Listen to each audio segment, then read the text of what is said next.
give a warning so everyone can sit down.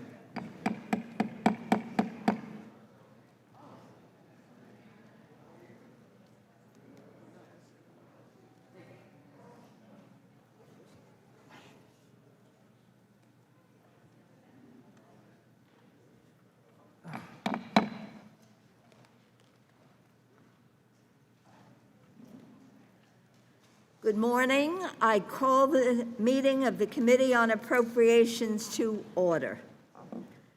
Before we begin, House rules now require me to remind you that we have set up an email address to which members can send anything they wish to submit in writing at any of our hearings or markups.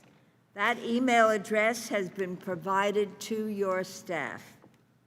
Our first order of business today is consideration of the Interior and Environment Appropriations Bill for fiscal year 2021. I will now recognize Ms. McCollum to present the bill. Ms. McCollum. Good morning, and thank you, Madam Chair. I want to thank Ranking Member Joyce for his strong collaboration and partnership throughout this entire process.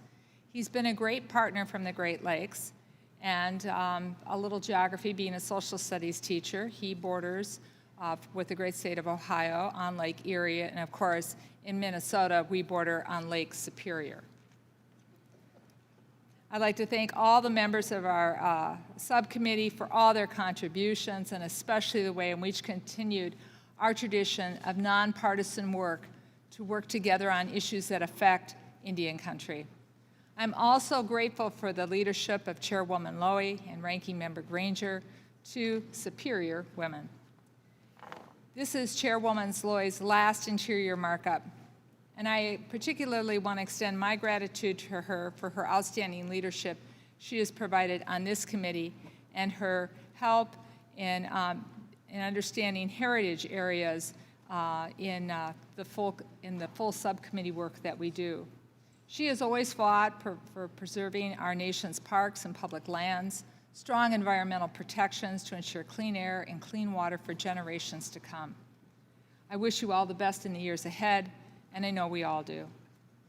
So for fiscal year 2021, the subcommittee is recommending a total of $36.8 billion in discretionary funding. This is an increase of $771 million over last year's enacted level. In addition to our regular appropriations, the bill includes $2.4 billion in fire cap adjusted funds for suppression operations. This brings the total funding for wildland fire management to $5.7 billion. Thank you again, Mr. Simpson, for all your work on this issue. This bill includes an additional $15 billion in emergency designated infrastructure investments for the Bureau of Indian Education, Indian Health Services, the Environmental Protection Agency. These investments will increase access to quality health care, education, and help to clean up contaminated lands, polluted water, and unhealthy air. Additionally, as a result of the impending enactment of the Great American Outdoors Act in fiscal year 21, the Land and Water Conservation Fund will be fully funded $900 million for the first time in 40 years. This bill allocates the distribution of those funds. Once this committee receives the projects list from the agencies, which is required by the Act, we will reflect the final decisions in the enacted bill. Last year, House Democrats secured significant new investments in environmental protection and land conservation. For fiscal year 2021, this bill builds upon the successes and advances the priorities of American families, ensuring that we have clean air and water to protect our children's health, and protecting our most special places and endangered species, and taking meaningful actions to address climate change. This bill is a rejection of the dangerous policies and funding cuts proposed by the Trump administration. Instead, this bill moves us forward by investing in resources in ways that keep our communities safe and healthy. This bill invests in the protection and preservation of our landscapes and biodiversity. The COVID-19 pandemic is affecting our entire nation, but there are pronounced racial disparities in its impacts, with African Americans, Hispanic Latinos, Native Americans experiencing higher rates of infection and higher rates of death. Tribal communities are disproportionately feeling the effects of the pandemic. While our work to provide COVID-19 relief is ongoing, this bill invests in the health and safety and welfare of Indian country. This bill provides $3.5 billion for the Bureau of Indian Affairs, Bureau of Indian Education, and the Office of Special Trustee, and $6.5 billion to the Indian Health Service. As a nation, we have more work to do to ensure that we can provide for the health and safety and education of our Native American brothers and sisters. But working together on our subcommittee, this bill is another step in the right direction towards upholding federal government trust and treaty obligations. This bill also contains $102 million to address the problem of wild horse and burro overpopulation in our western rangelands. And I want to thank our western colleagues for keeping the committee focused on this work. Thank you, Mr. Stewart. Thank you, Mr. Amade. I want to note that this bill contains policy provisions that protect our environment now and for future generations. Given the circumstances we find ourselves facing with COVID-19, and the fact that many of these provisions passed overwhelmingly with support in the House last year, I have included them in this bill. There's a saying here in Congress, we know how this movie ends. So here are the provisions that are included. A provision to block oil and gas drilling off the coasts of states like Florida, California, and Maine, which passed on the House floor of a vote of 252 to 178. A provision to protect the pristine wilderness of the Alaska Tongass Forest, which passed the House floor on a vote of 243 to 188, and a provision to end the importation of sports-hunted elephant and lion trophies from Tanzania, Zimbabwe, and Zambia. This passed on the House floor by a vote of 239 to 192. And before I conclude, I would like to address one last issue. Confederate flags and memorials have long been symbols of oppression and discrimination in our nation. In my first year of ranking member, along with Chair Calvert, this bill was brought down on the House floor by a Confederate flag issue. Now, 5 years later, as chair, I continue to be saddened and at times outraged that we as a nation have not made more progress to address racism and to end the cruel legacy of the Confederacy. I am committed to do everything I can to help our country confront and heal this legacy of racial injustice. And that's why, in this bill, I am including language requiring the National Park Service to remove all Confederate commemorative works. Furthermore, this bill includes language authored by Representative Jeffries that prohibits for the purchase, for the display of Confederate flags in our national parks, with one exception. With one exception. As I said, I'm a social studies teacher. And that exception is in special circumstances where flags are flown to provide historical content. Think of Gettysburg. This is not about erasing our history or denigrating anyone's heritage. But this is about whether or not we're willing to do the hard work needed to confront the truth of our history and to work to right past wrongs. In order to do that, that means ending the use of Confederate symbols, which continue to be used today to intimidate and to terrorize millions of our fellow Americans. I hope every member of this committee and of this body will join me.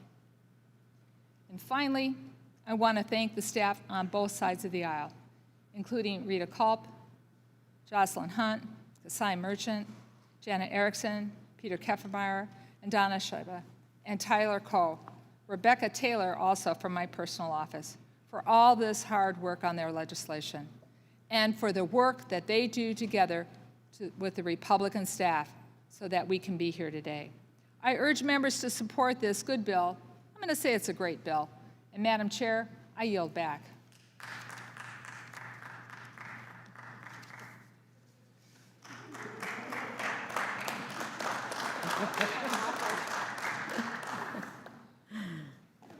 It's clear that your statement was very much appreciated, and I want to thank you for your very kind personal remarks for me. Thank you. I would now like to recognize the subcommittee ranking member, Mr. Joyce. Thank you, Madam Chair, and congratulations on reaching another important milestone in the fiscal year 2021 cycle for Interior, Environment, and Related Agencies Appropriation Bill. Before we get started, I do want to congratulate you, Chairwoman Lowy, on your retirement. We wish you all the best and thank you for your longstanding dedication to this committee. And as always, I want to thank the ranking member, Ms. Granger, for her steadfast leadership.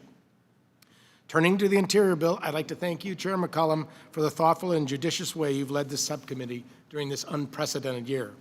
You've held more than a dozen budget hearings and COVID-19 briefings to address the new and unique challenges caused by this deadly virus, which is something all members of the subcommittee are grateful for, no matter which side of the aisle we sit on. And even under these difficult circumstances, you've continued to show that even when we disagree, we can do so without being disagreeable.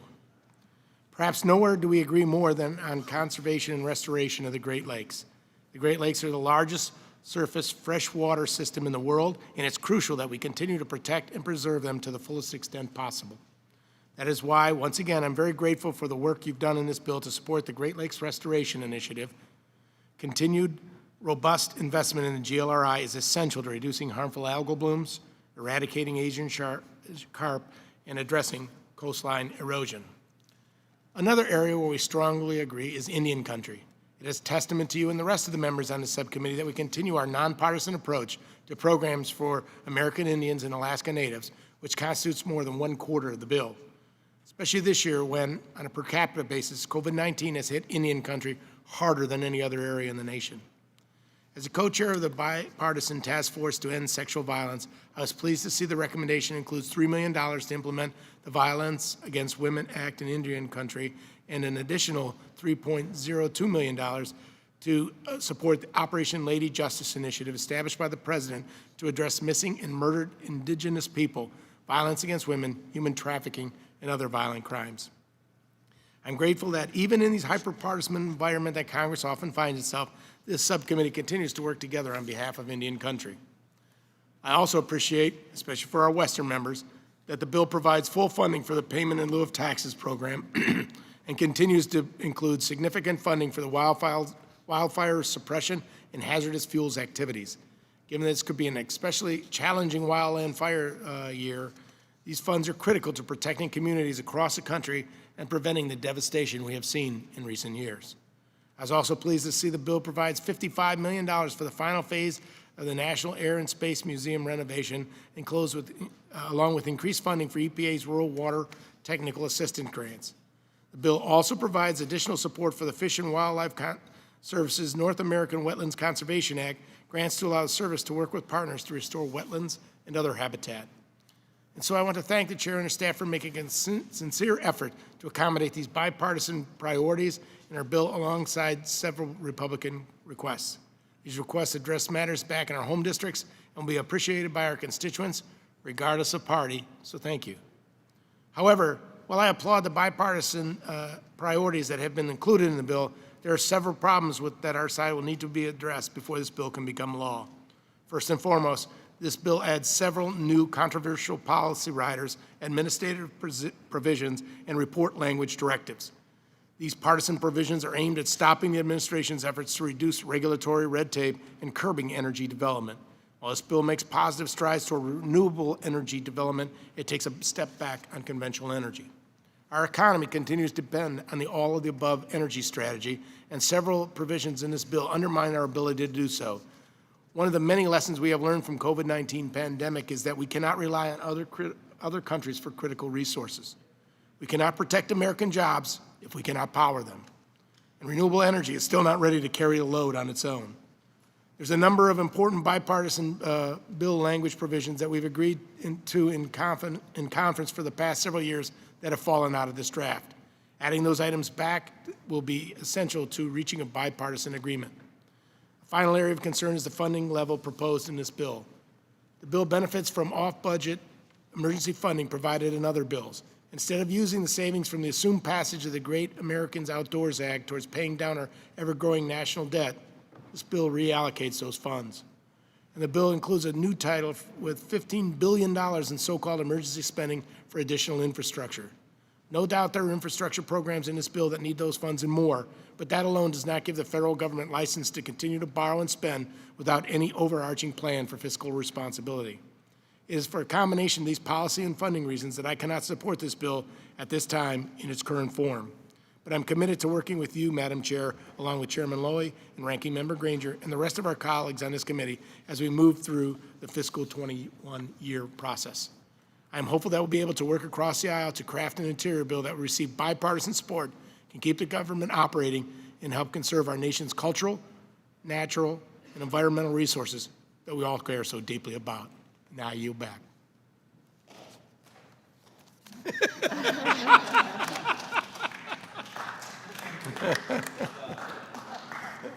Seems Mr. Cartwright doesn't like my speech as much. Mutual admiration societies. I would now like to recognize myself for opening remarks.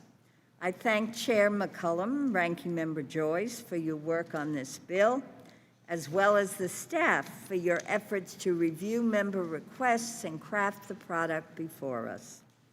House Democrats reject the Trump administration's pandering to the fossil fuel industry at the expense of the environment and our public lands. Instead, we will promote solutions that preserve our landscapes, protect endangered species, and help prevent the worst impacts of climate change. The fiscal year 2021 Interior Appropriations Bill would fulfill these obligations by investing $9.37 billion for EPA, an increase of $318 million, including an increase of $13 million for Superfund, $3.2 billion, an increase of $55 million for the National Park Service, and $170 million for both the National Endowment for the Arts and the National Endowment for the Humanities. EPA's geographic programs serve to protect the health of the American public as well as our most important ecosystems, which enables both enhanced recreational and business opportunities. When I first came to Congress, I promised to clean up the Long Island Sound. I'm proud to have secured record levels of funding to rehabilitate this precious resource in the lower Hudson Valley, including $30.4 million in this bill today for the Long Island Sound Regional Program. I look forward to moving this bill to the floor of the House of Representatives. I urge all members to support it, and I would now like to recognize Ranking Member Granger for her opening remarks. Ms. Granger. Thank you. I want to thank Chairman McCollum and Ranking Member Joyce for the work they've done on many important programs supported by the Interior Bill. This bill funds priorities and concerns of members on both sides of the aisle and does many good things for the preservation of natural resources. In addition, the bill helps local communities across the country with education and safety needs, particularly in Indian country. Even though the bill funds many shared priorities, there are several policy items that raise concern. The bill eliminates several long-standing common sense provisions that have had bipartisan support for many years. Instead, the bill adds many new poison pill riders and directives that would limit domestic energy and mineral production and prevent the administration from reducing regulatory burdens. Additionally, I'm concerned about spending across all the fiscal year 2021 appropriations bills, and in particular, the funding levels proposed in this bill. This bill includes $15 billion in new emergency spending, including components of the infrastructure bill that was pushed through the House last week without Republican involvement. I did not support that bill because it was a departure from years of bipartisan work on infrastructure priorities, and I can't support this additional spending today. We must find ways to rein in federal spending while addressing our nation's most pressing needs. I hope we can resolve these policy and funding differences. In closing, I want to recognize all the subcommittee members for their dedication to the important programs in the bill and the staff for their hard work. Thank you, Madam Chair, and I yield back. Are there any other members wishing to make general comments about the bill? Ms. DeLauro. It's recognition. Mr. Lauro is recognized.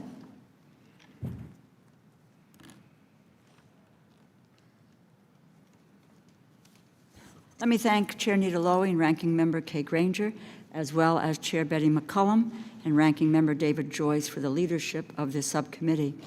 This bill once again prioritizes environmental protection and conservation by making strong investments to provide for the protection of public lands to ensure clean air and safe drinking water for all Americans.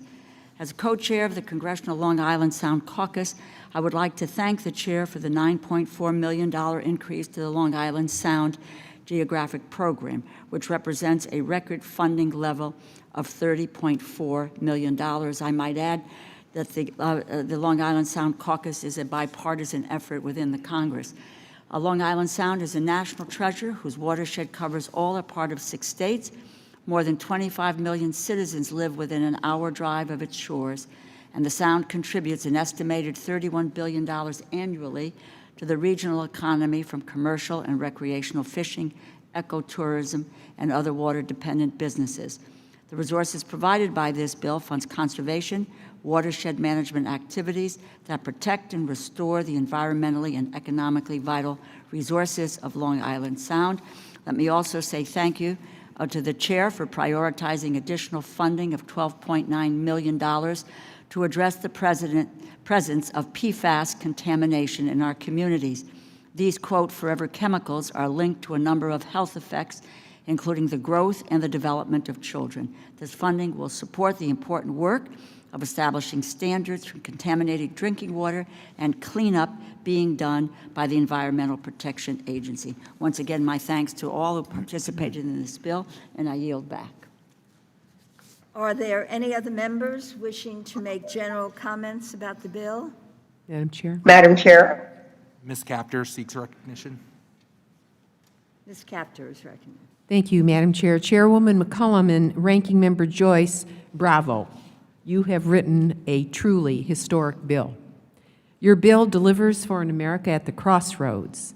The environmental and ecological programs under your bill help us ensure clean air, clean water, and helping to restore a natural balance to our world. While the ecological health of our world hangs in the balance from climate change, your bill moves our nation to build a better future. Obviously, there are too many programs to mention that this bill ably supports. Nonetheless, I would like to thank both the chair and ranking member for your support of the Great Lakes and the Great Lakes Restoration Initiative. This is critical for protecting nearly 90% of our nation's fresh surface water.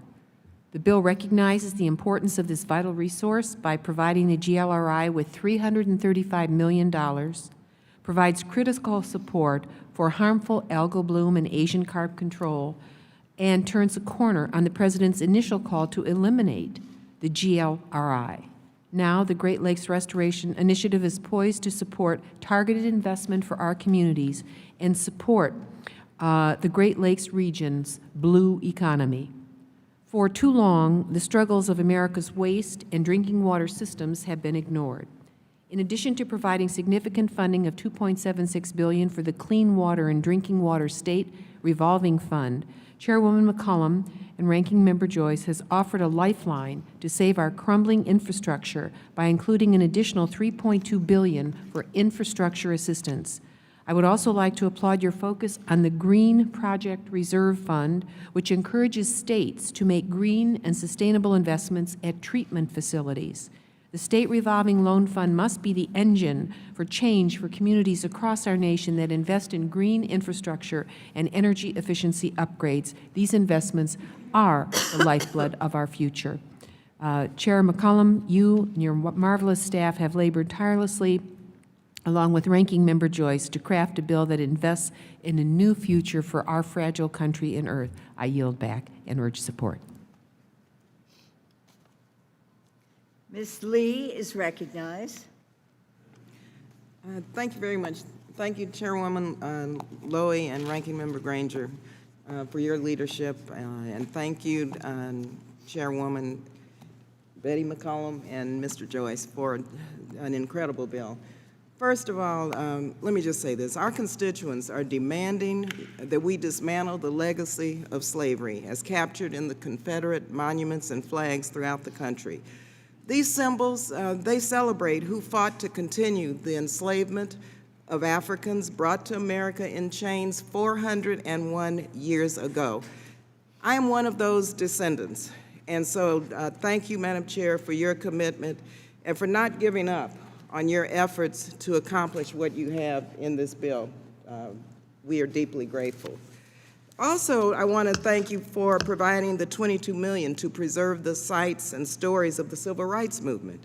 It includes $3 million to preserve and memorialize the sites where Japanese Americans were confined during a shameful, mind you, a shameful episode in our history.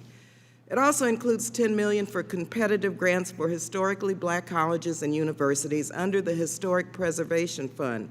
HBCUs have long been an avenue for our young people to launch themselves into productive careers and forge their identity as leaders.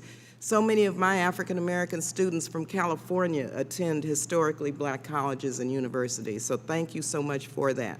This grant program assists HBCUs to restore and preserve historic buildings on their campus.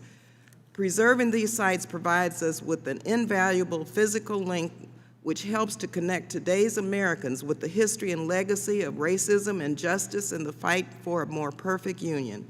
Also, Madam Chair, this committee is grateful for investing in environmental justice. Thank you very much. This bill increases funds to $9 billion for the EPA, which is an increase of $318 million.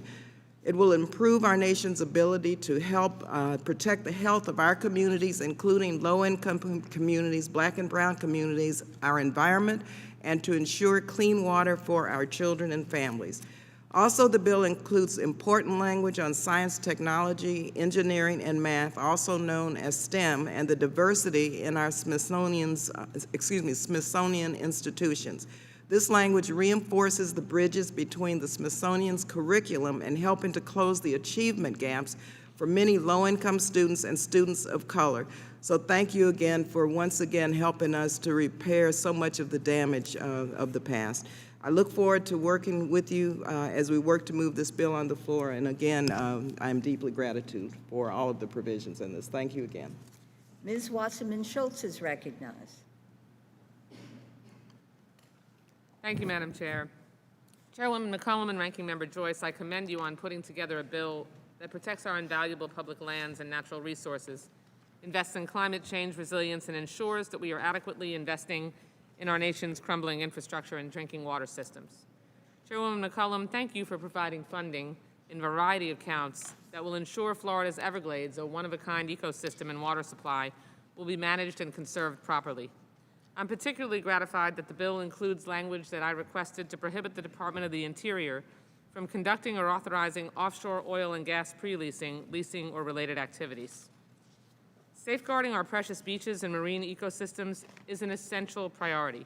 We cannot afford another Deepwater Horizon, and we cannot risk our economies that depend on our beaches and coastlines remaining pristine.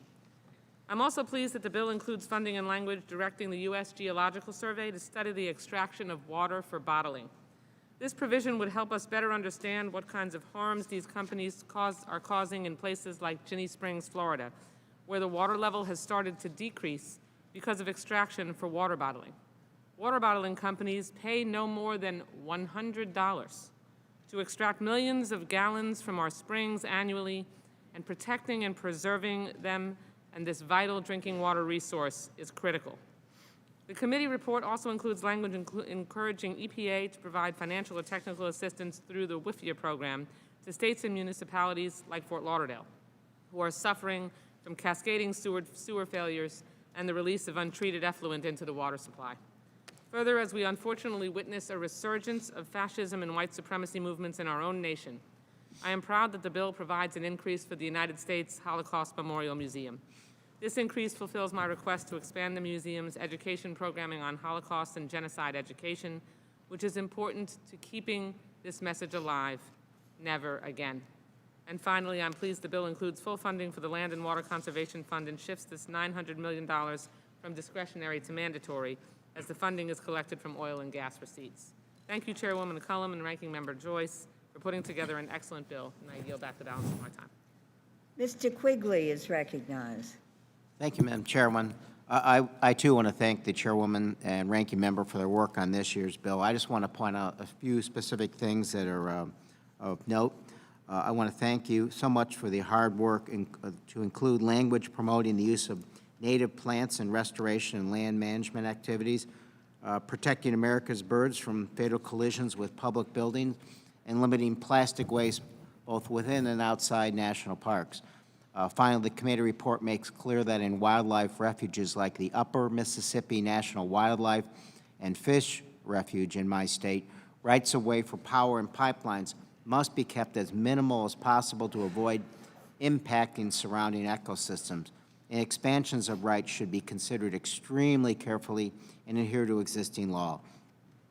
This provision, like the bill in its entirety, strikes the correct tone regarding responsible development and resilient economic growth. Once again, I'd like to thank Chairman McCollum, Ranking Member Joyce, and the committee staff on both sides of the aisle for their work on this legislation. Congratulations to all of you, and I urge support for the bill.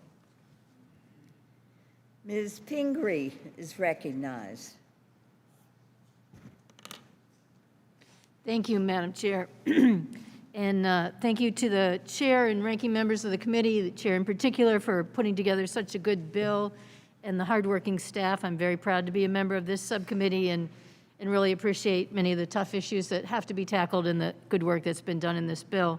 A lot has already been said, but I want to mention a couple of other things. I'm very fortunate to be co-chair of the Bipartisan Arts Caucus, and it's wonderful to see $170 million in here, both for the NEA and the NEH.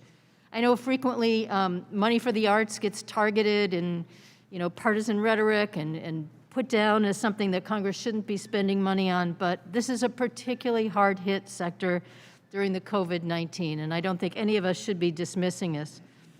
The arts sector brings about $763 billion to our economy. It's 4.2% of the GDP, and a lot of sectors that we support every single day could not say that about their contribution. It has been devastated, as you can imagine, because so much of the arts requires us getting together in a room and sitting close to each other. This stretches all the way from Broadway to each one of our communities, small towns, small community theaters, all shut down, and that's the people out front and the people out back.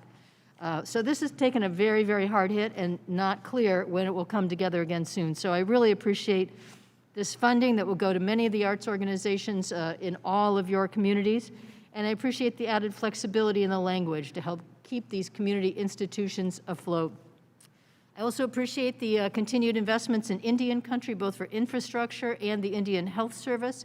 We know there are longstanding disparities in health inequities, and during this COVID-19 it's particularly important to have this funding.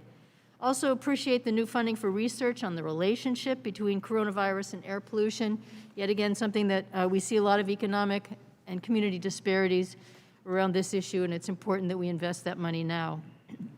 The bill continues to reverse past cuts to the EPA, and if there was ever a time we needed funding for the EPA, it is today, whether it's clean drinking water, clean air, environmental justice, PFAS research, many things that have already been mentioned, critically important. And just last, two things I want to say that are extremely important to my home state of Maine.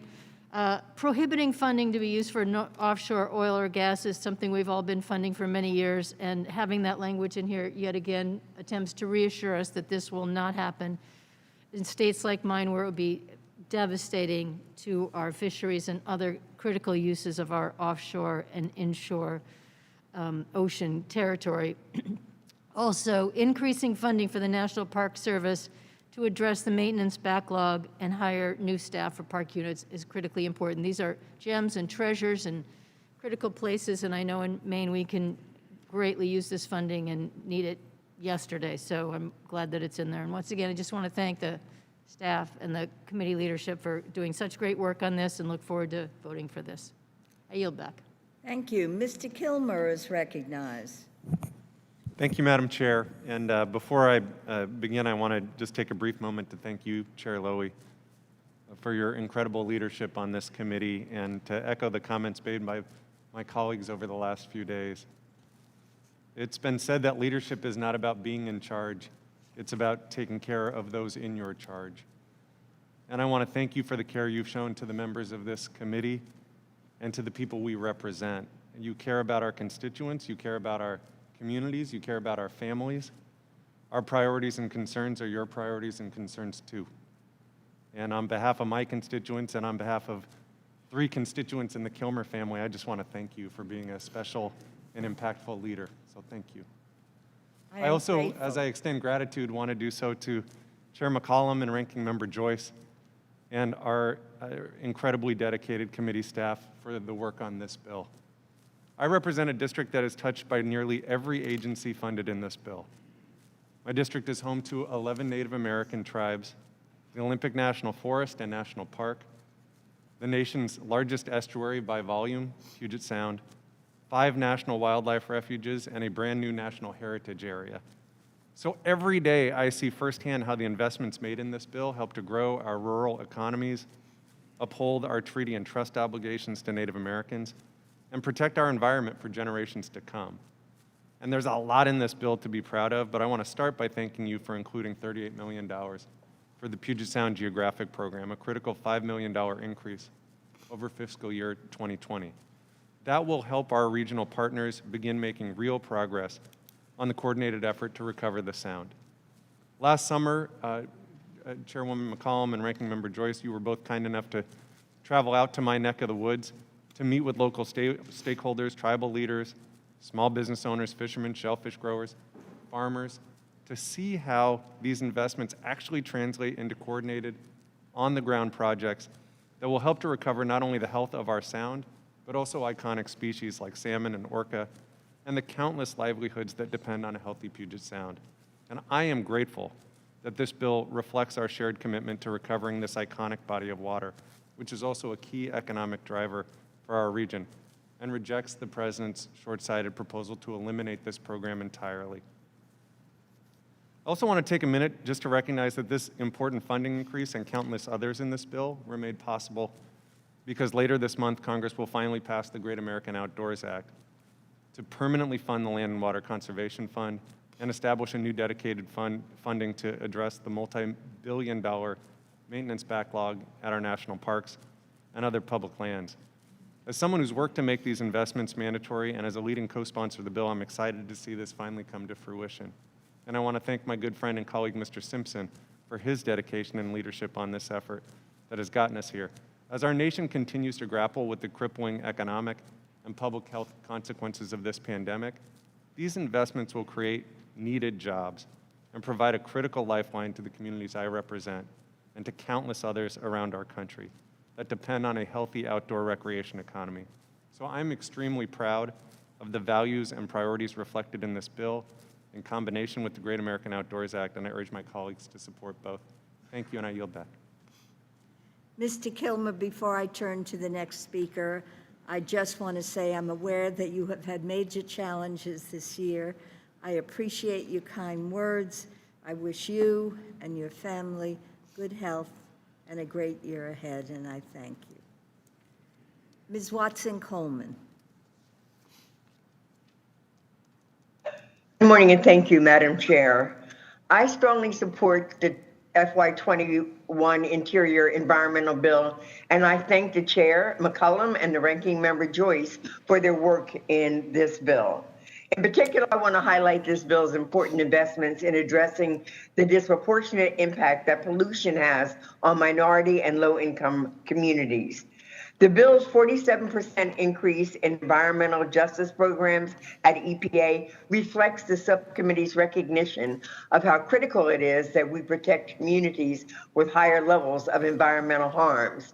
While this is still a relatively small program in the EPA's overall budget, this significant increase helps develop programs that I hope we can further expand in future years.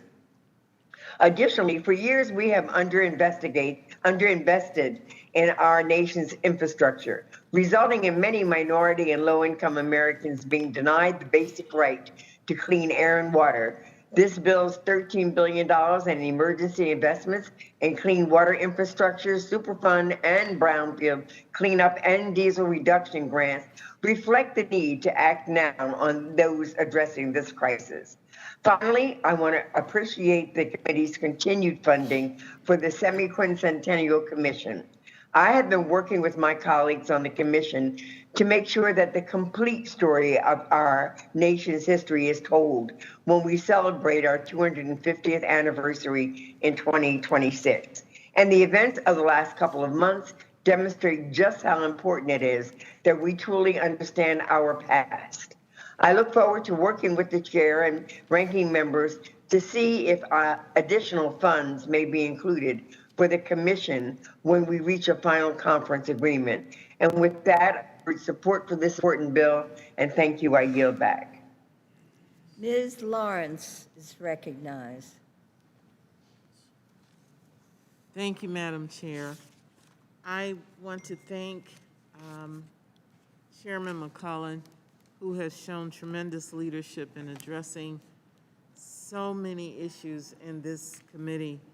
I'm proud to also recognize the voice and the commitment of Mr. Joyce, who has been a fighter for the Great Lakes. I'm thrilled to see that the bill and report includes many priorities that's important to my district and the great state of Michigan, like the Great Lakes. This bill strengthens protections of some of our nation's most critical ecosystems and commits to eliminating dangerous pollutants and contaminants in our schools and communities. Representing a state and a district that has been environmentally devastated, I'm encouraged to see that the EPA will receive a total of $9.28 billion underfunding and long-delayed improvements to our water infrastructure hurts women, children, and especially people of color. Among the programs at EPA, $2.7 billion is dedicated for clean water and drinking water state revolving funds. A combined total of $189 million is targeted in grants to help fight contaminants in our water, such as lead. This bill also includes language that will hold the administration accountable for slowing down the removal of dangerous lead pipes in our communities as part of our lead and copper rule revision. I also want to mention the Great Lakes. Coming from the Great Lakes state, a $300 million allocation for the Great Lakes Restoration Initiative allows us to continue to protect and restore this asset. Often we look at the Great Lakes and not realize how important they are to the survival of our ecosystem. And we must protect them from invasive species like the Asian carp that are entering our public lands. I don't want to let it go without saying today that the leadership of our chairwoman, Ms. McCollum, to recognize, I want to thank you for the prohibiting funding to be used by the national parks to purchase or display the Confederate flag. I'm often asked, why is there such a movement when we're talking about racial justice in America when it comes to a symbol of continuing slavery in this country, for it to be waved next to our amazing American flag, to me, is the greatest insult that is being played out today in our environment. Thank you, Chairman, for that. And I also want to, as I serve today, I want to put on the record, as I serve as the chair of the Women's Caucus for this Congress, I want to thank, and I'm happy to see that the funding is included to protect women on native lands from protections under VAWA. I am so happy to see that, because as we see the report after report of how the women on our tribal lands are under siege, that we are stepping up and recognizing that we can make a difference. Again, serving on this committee has been one of the most empowering voices that we have, I feel, in Congress, because it addresses so many issues that are not on the front page of the paper, but it's something, it's where the work happens and how we take care of our country. Thank you so much, and I yield back. Mr. Cuellar is recognized. Thank you, Madam Chair, and Ranking Member Granger. I want to thank Chairwoman McCullough for her hard work, along with my friend also, Ms. Joyce also, and the staff on both committees for the work that they've done to develop a balanced bill. I want to just mention a couple of things that you were able to work with me, and I thank you on behalf of my district and the state of Texas and other parts. First of all, the $25 million for the U.S.-Mexico border EPA is important to take care of the pollution that we have. The Rio Grande is one of the rivers that's been challenged, in the whole U.S., so thank you for that. Thank you for the work on the Brownfield Grants program that directs more funding to poverty-stricken areas. Thank you also for the money and the language on the environmental health area and the harmful algae blooms also that are not only in the Gulf of Mexico, but in other places also. But in particular, I want to thank you for the culture education funding and language. The language that directs the Smithsonian to explore the American Latino Hispanic Museum and the Smithsonian Latino Center. This is important for many reasons. The first European language that was spoken in the United States was not English, but it was Spanish. The first European establishment that was established was in San Agustin, Florida.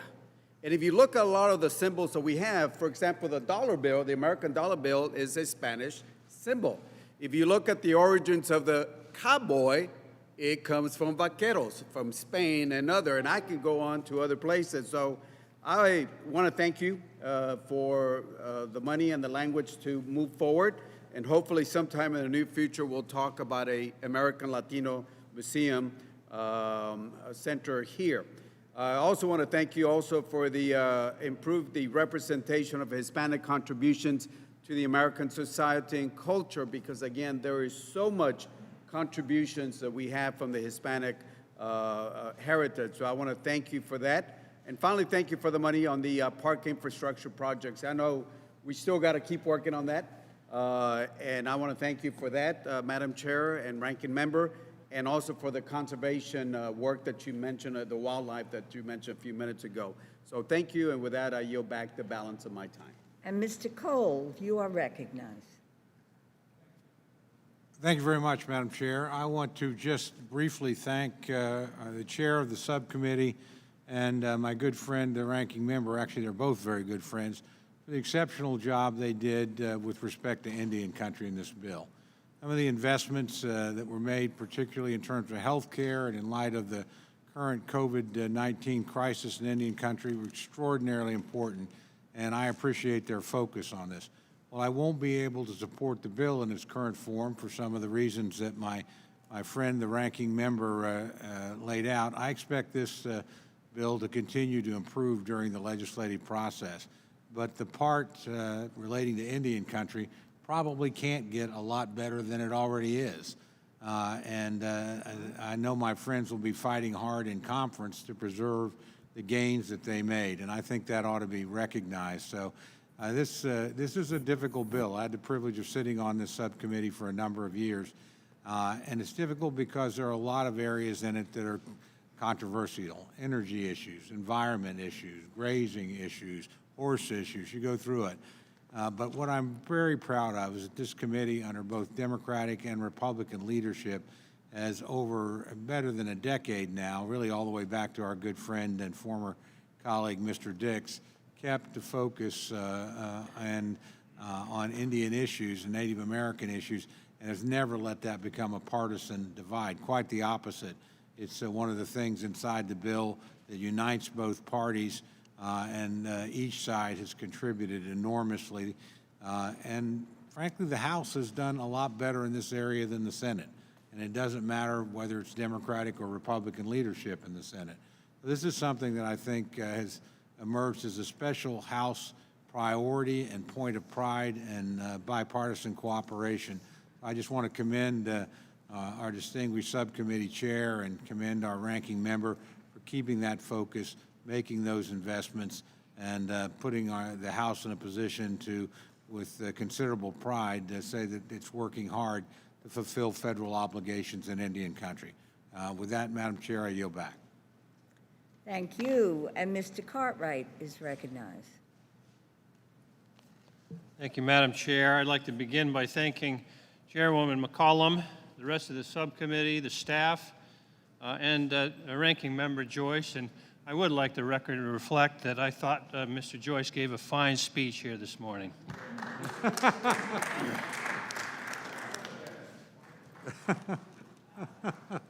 The bill that you put together is a bill that invests in environmental protection.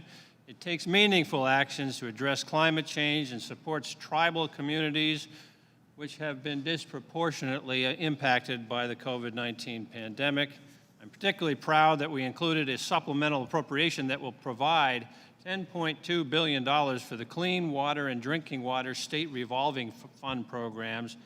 These supplemental appropriations would protect our water quality, stimulate the economy, and provide jobs to hardworking Americans by investing in shovel-ready water infrastructure projects we need.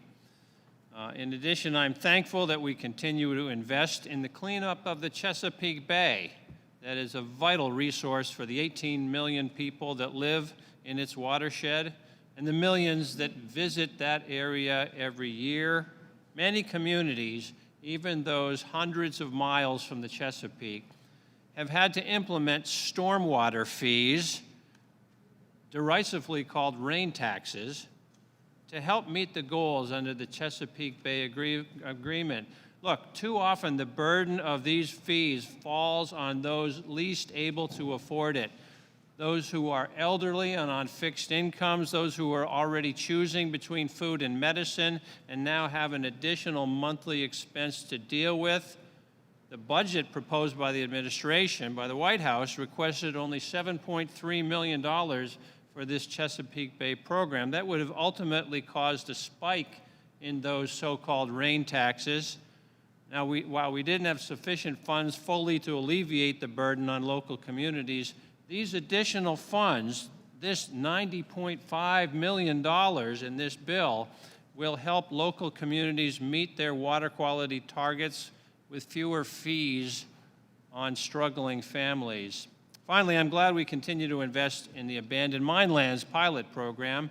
It's a pilot that is a true success story of the work of this subcommittee. The program transforms abandoned minelands, creates economic opportunity, and transitions our coal communities into a new and brighter future. So I thank the chairwoman for her great leadership on the fiscal year 2021 Interior Appropriations Bill, and I yield back. Seeing no other member wishing to make opening remarks, I'd like to recognize Ms. McCollum to offer a manager's amendment. Madam Chair, as you stated, I have an amendment at the desk, and I ask that it be considered read. Without objection, the reading is dispensed with. I have a manager's amendment, and it makes a number of non-controversial issues changed to the bill and to the report that are of interest to many of the bipartisan members of the committee. And I appreciate the close collaboration working with Mr. Joyce. Our staffs worked together to put together this amendment, and we are in agreement of it. And Mr. Joyce, I also want to let you know that I agree that you gave a fine speech too. And you blush. I urge adoption of the amendment, and Madam Chair, with that, I yield back. Ranking Member Joyce is recognized. Thank you, Madam Chair. I appreciate the opportunity to have worked with Chair McCollum and her staff and the rest of the committee colleagues to address non-controversial and bipartisan improvements to this report. I therefore support the amendment and urge its adoption. I yield back. Are there any other members who wish to be heard on the amendment? I recognize Ms. McCollum for 1 minute to close. I just ask for the amendment to be supported, and I hope it can go by voice. Thank you. The question is on the amendment. All those in favor say aye. Aye. Those opposed say no. In the opinion of the chair, the ayes have it, and the amendment is adopted. Are there any further amendments? For what purpose does the member from Ohio rise? Madam Chair, I have an amendment at the desk, and I ask unanimous consent that the amendment be considered as read. Read. Okay. Madam Chair, my amendment is simple. It seeks to provide the President's requested level of funding for improved oil, gas, and coal management by the Bureau of Land Management. It is offset by increasing the rescission already proposed in the bill from the agency's unobligated balances from 2017 and prior.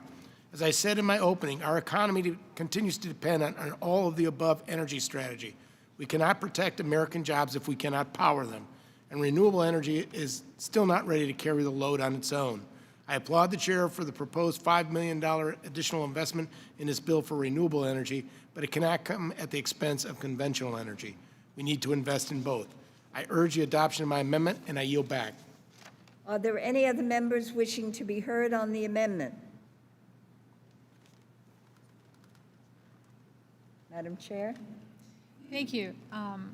Mr. Joyce, I rise in opposition to your amendment, and I will do so in as much of an agreeable a fashion as I can. This amendment increases the department's onshore oil and gas program by $3 million and the coal program by $3.7 million. And I'd like to share why I feel this amendment is unnecessary. First, for several years, the department has had unobligated balances in the oil and gas program. That means they can't spend all the money that they've been given, so the question I have is, why would we give them more? Second, the administration has an abysmal record in the federal courts with respect to this oil and gas program. Just consider these facts.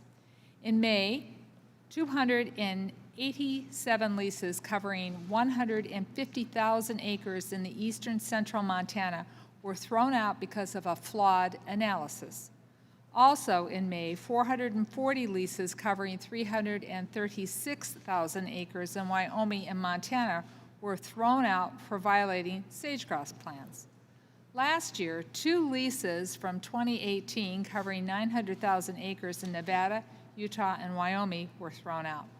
The fact is, this department is incompetent with environmental reviews. Due to political pressure to push these leases through, is causing massive problems, and this needs to be fixed before we give them more money. And finally, given the overall contraction in the oil and gas industry due to COVID-19 pandemic, the department is not ramping up this program. Again, consider these facts. Oil is currently at less than $40 per barrel, and many oil companies will tell you it costs them $55 to $60 per barrel to break even. The number of active oil and gas wells in the country has dropped precipitously because of the price collapse. Oil and gas permits were down by 69% in Texas last month over the same period as last year. And nearly every oil and gas company out there has announced large reductions in energy investments. No one is looking to expand right now. So I do want to point out, as Mr. Joyce does, this bill does add money for onshore energy development and renewable energy program. This increase for investments in solar, geothermal, and wind is where the expansion is. It is where the expansion is, and it's where the funding needs to be directed. So I urge my colleagues to oppose the amendment, and I yield back. Are there any other members wishing to be heard on the amendment?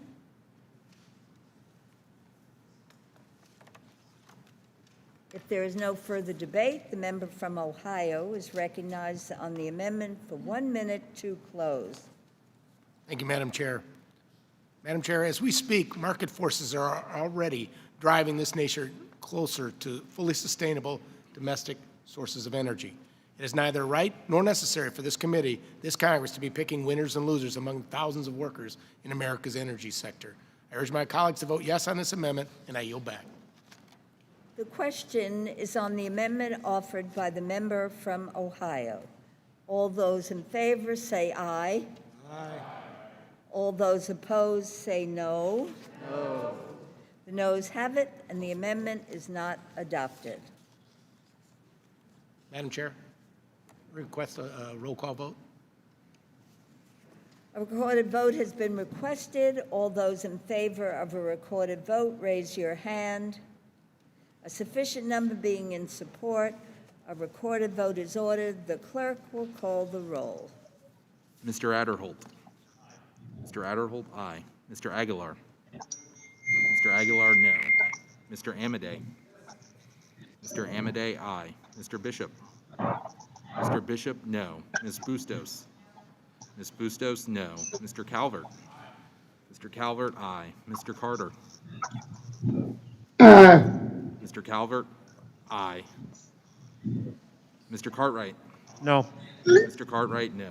Mr. Case. No. Mr. Case, no. Ms. Clark. Ms. Clark, no. Mr. Cole. Aye. Mr. Cole, aye. Mr. Christ. Mr. Christ, no. Mr. Cuellar. Mr. Cuellar, no. Ms. DeLauro. Ms. DeLauro, no. Mr. Diaz-Balart. Mr. Fleischman. Mr. Fleischman, aye. Mr. Fortenberry. Yes. Mr. Fortenberry, aye. Ms. Frankel. No. Ms. Frankel, no. Ms. Granger. Aye. Ms. Granger, aye. Mr. Graves. Dr. Harris. Dr. Harris, aye. Ms. Herrera Butler. Ms. Herrera Butler, aye. Mr. Hurd. Mr. Hurd, aye. Mr. Joyce. Aye. Mr. Joyce, aye. Ms. Capter. No. Ms. Capter, no. Mr. Kilmer. Mr. Kilmer, no. Ms. Kirkpatrick. No. Ms. Kirkpatrick, no. Ms. Lawrence. No. Ms. Lawrence, no. Ms. Lee. Ms. Lee, no. Mrs. Lowy. No. Mrs. Lowy, no. Ms. McCullum. No, thank you. Ms. McCullum, no thank you. Ms. Meng. Ms. Meng, no. Mr. Molinar. Mr. Molinar, aye. Mr. Newhouse. Mr. Newhouse, aye. Mr. Palazzo. Mr. Palazzo, aye. Ms. Pingree. No. Ms. Pingree, no. Mr. Pocan. Mr. Pocan, no. Mr. Price. Mr. Price, no. Mr. Quigley. Mr. Quigley, no. Ms. Roby. Mr. Rogers. Mr. Rogers, aye. Ms. Roybal Allard. Ms. Roybal Allard, no. Mr. Rupersberger. Mr. Rupersberger, no. Mr. Rutherford. Mr. Rutherford, aye. Mr. Ryan. Mr. Ryan, no. Mr. Serrano. No. Mr. Serrano, no. Mr. Simpson. Mr. Simpson, aye. Mr. Stewart. Mrs. Torres. Mrs. Torres, no. Mr. Visklosky. No. Mr. Visklosky, no. Ms. Wasserman Schultz. Ms. Wasserman Schultz, no. Ms. Watson Coleman. No. Ms. Watson Coleman, no. Mr. Womack. Mr. Womack, aye. Members will now have 5 minutes to record their vote or change their vote. Things to say.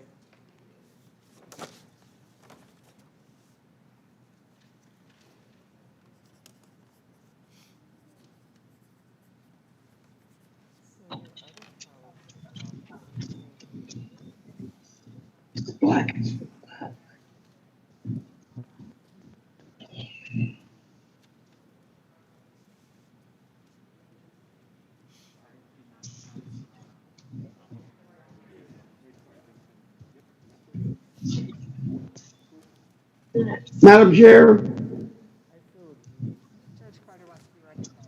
The gentleman is recognized. Madam Chair, how am I recorded? You are recorded aye. Thank you, Madam Chair. You're very welcome, sir.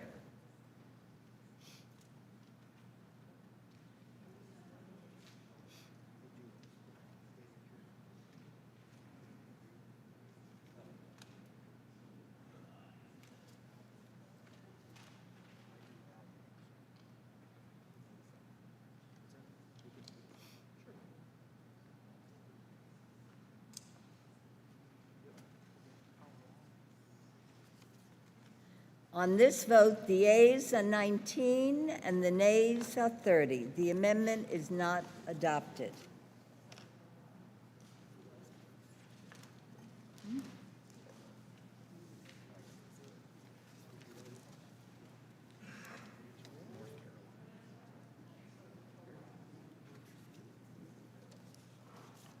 For what purpose does the member from North Carolina rise? Madam Chair, I have an amendment to the desk and ask that its reading be dispensed with. The clerk will read the amendment. Madam Chair, I ask that the reading be dispensed with. Without objection, the reading of the amendment is dispensed with. Thank you, Madam Chair. I want to begin, like virtually everybody else in the room has done this morning, by thanking our chair and ranking member for their work on this bill. It's a good bill, and it prioritizes things we need in terms of environmental stewardship and vital climate research, operations and maintenance of our public lands, and much more. As a member who represents the largest, the preeminent EPA lab in this country, I do take a particular interest in Environmental Protection Agency research, and that's the basis for the amendment I rise to offer. The amendment would prohibit the Environmental Protection Agency from using any funding to enact or enforce their so-called Strengthening Transparency in Regulatory Science rule, first promulgated in 2018 and supplemented in March of this year. This rule would place new, crippling limits on what studies can be utilized when EPA crafts new regulations. The rule is part of a dangerous pattern of attempts by this administration to silence scientists and to throw up barriers to regulations that benefit the environment and our public health. I think it's fair to say that scientists and scientific associations across the country oppose this rule. Even the EPA's own Science Advisory Board opposes the rule, which shows us that it really comes from the agency's political appointees.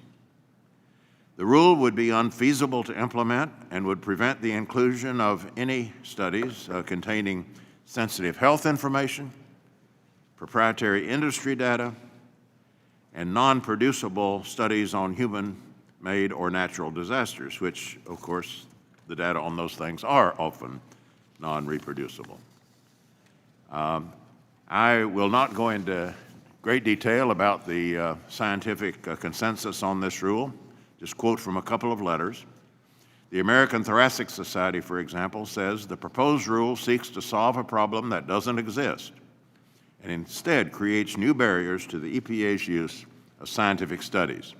There are already multiple mechanisms in place that address the reproducibility and the transparency of scientific studies. In a March 18, 2020 letter, the American Association for the Advancement of Science said, the EPA's so-called transparency rule is not about transparency, and it's not about strengthening science. Let's call the rule what it is, a deliberate attempt to exclude scientific evidence from the policymaking process. Have a similar letter from the American Chemical Society and others. Madam Chair, the EPA's continued to push forward on this dangerous rule in spite of massive public outcry and disagreement from their own Science Advisory Board. For that reason, it's our job as Congress to ensure that they can't use appropriated funds to hamstring the legitimate regulatory process and the evidence from which it legitimately draws, and to endanger rather than protect public health. We must protect scientists and scientific information and ensure that decisions made that affect our environment and public health are based on the best available scientific information. That's the bottom line. And it's why I urge my colleagues to vote yes on this amendment and yield back my time. Mr. Joyce is recognized. Thank you, Madam Chair. I oppose the gentleman's amendment, which seeks to undermine the administration's efforts to ensure that the regulatory science underlying EPA's actions is fully transparent and publicly available in a manner sufficient for independent validation. EPA has taken measures to ensure that the rule will protect confidential, proprietary, and personal information, and the agency has provided ample time for the Science Advisory Board, members of Congress, and other stakeholders to participate in the rulemaking process and weigh in on how this rule can be improved. The agency is committed to addressing as many outstanding concerns and comments from the recent comment period as possible as it works to finalize the rule. We should let this rule go through the standard rulemaking process. I urge a no vote and yield back. Ms. McCullum is recognized. Thank you, Madam Chair. I rise in strong support of my colleague's amendment. The administration appears will stop at nothing when it comes to weakening environmental health protections. Now, the Trump EPA wants to prevent the agency's career experts from using the best available science when writing regulations to limit pollution, because that will mean weaker rules that will cost polluters less money. Every scientific and medical organization that has looked into this proposed rule thinks it's a terrible idea, including the American Lung Association, the American Thoracic Association, the National Academies of Science, and as Mr. Price pointed out, even the EPA's Scientific Advisory Board listed out 9 major problems with this rule. This rule would only serve to undermine public health, and I urge my colleagues to block the EPA from finalizing the rule and support the Price amendment. I yield back.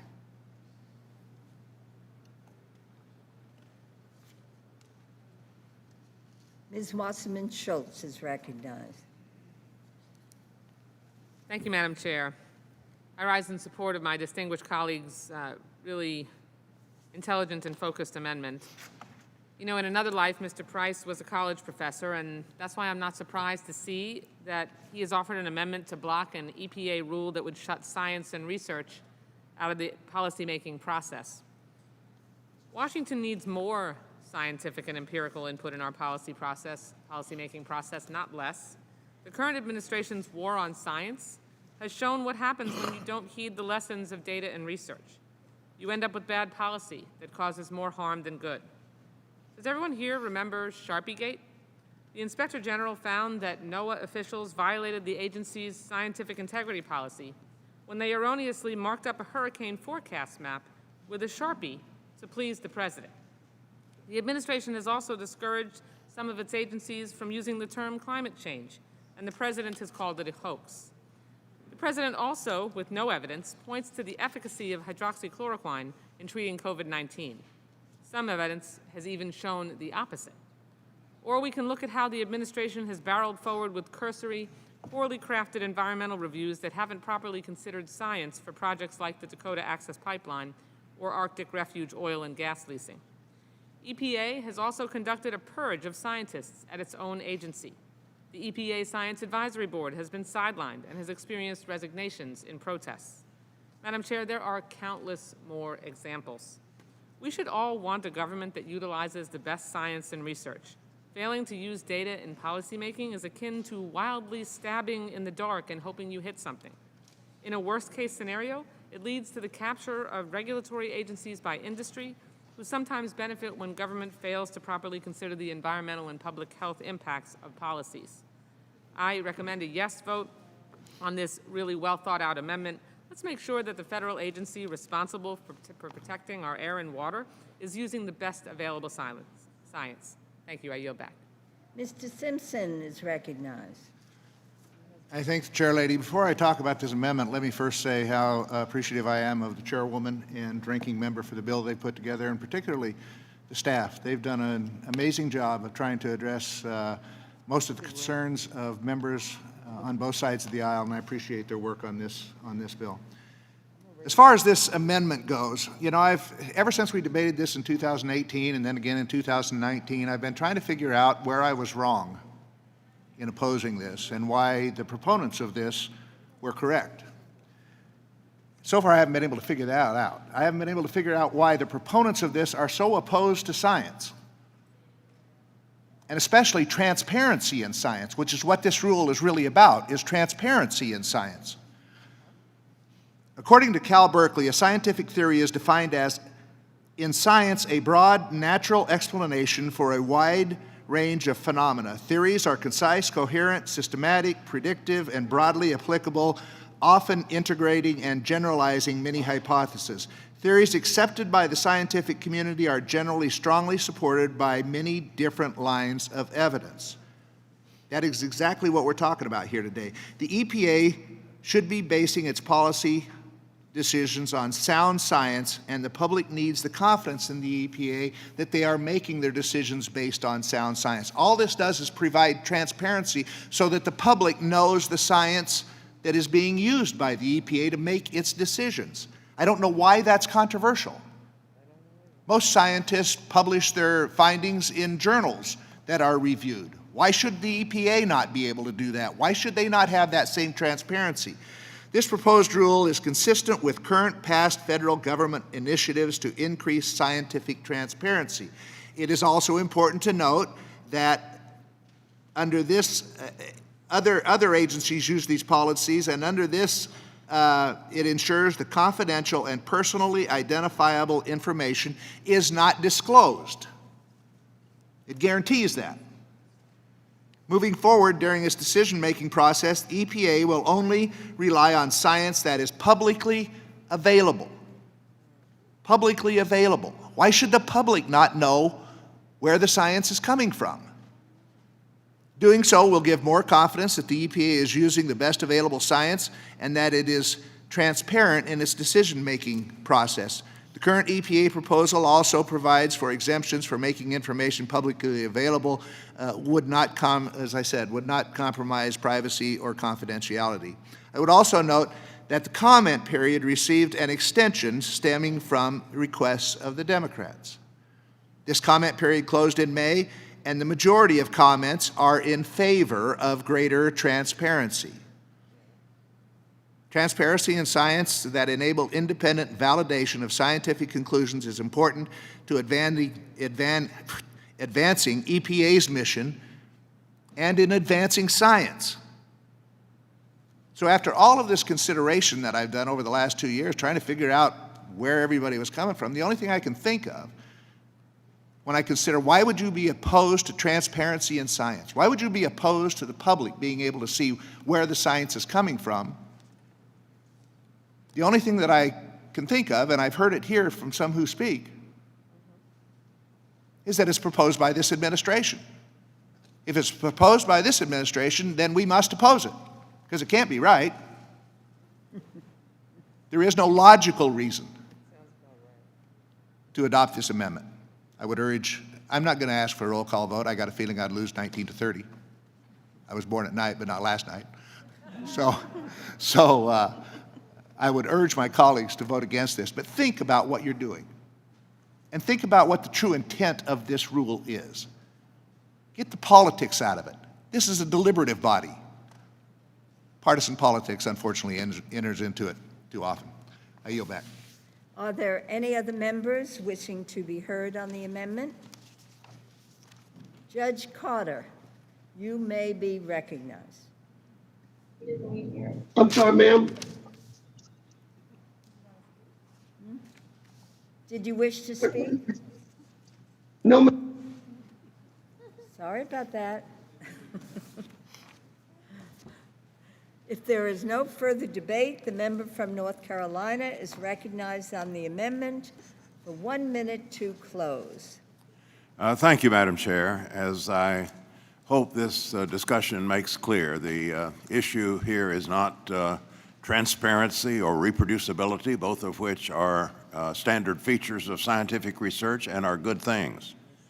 The problem is throwing up impossible standards of transparency and reproducibility that that exclude huge swaths of research from being considered for the scientific rulemaking enterprise. And as I said earlier, the main problematic areas are sensitive health information, proprietary industry information, and data from disasters that by definition cannot be reproduced.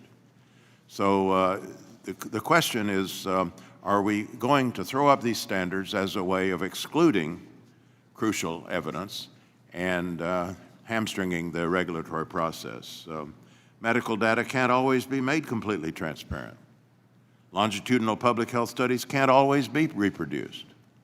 We need to apply some common sense to this and some balance and understand that the testimony, the universal testimony of the scientific community here is fully cognizant of the issues and has come down firmly against this proposed rule. So I urge my colleagues to come firmly down in the same way and accept this amendment. Thank you. The question is on the amendment offered by the member from North Carolina. All those in favor say aye. Aye. Those opposed say no. No. In the opinion of the chair, the ayes have it, and the amendment is adopted.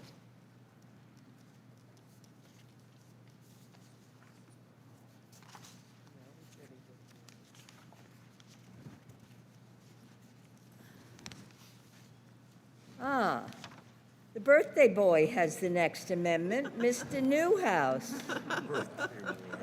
Should we sing you happy birthday and then move on to your amendment? No. No. Wouldn't be necessary. No. To you, happy birthday to you. Happy birthday, Mr. Newhouse. Happy birthday to you.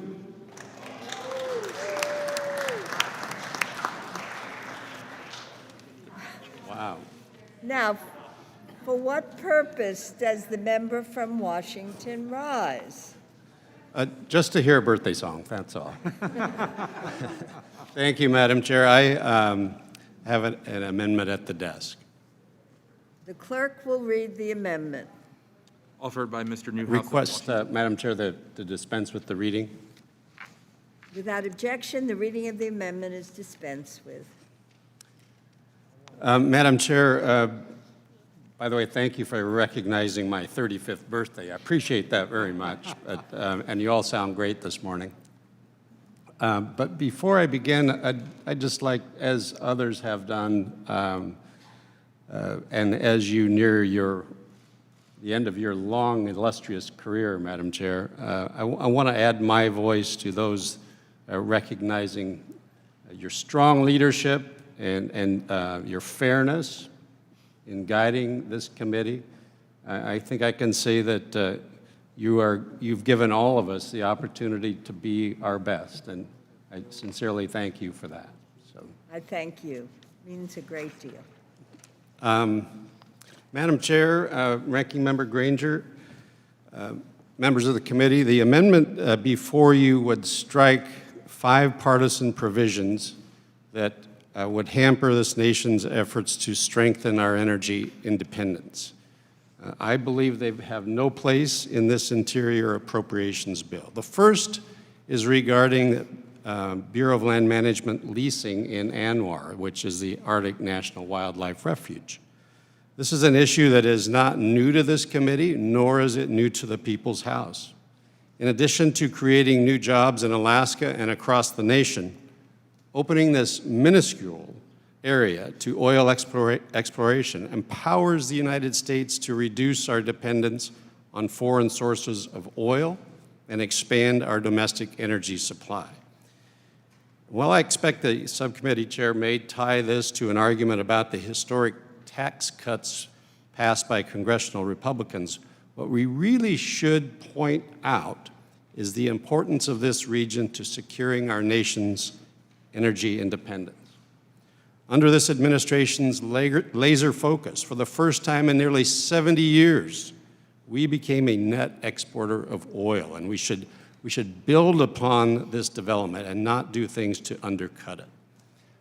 My amendment strikes another provision that harms the great state of Alaska, which, by the way, is represented by the esteemed Dean of the House, Mr. Young, who is a fierce advocate both for American energy dominance and for the people of Alaska and their precious natural wildlife and environment, including their national forests and their timber industry. Unfortunately, this bill seeks to continue the Clinton-era roadless rule, which prevents the multiple-use mandate for federal forest lands.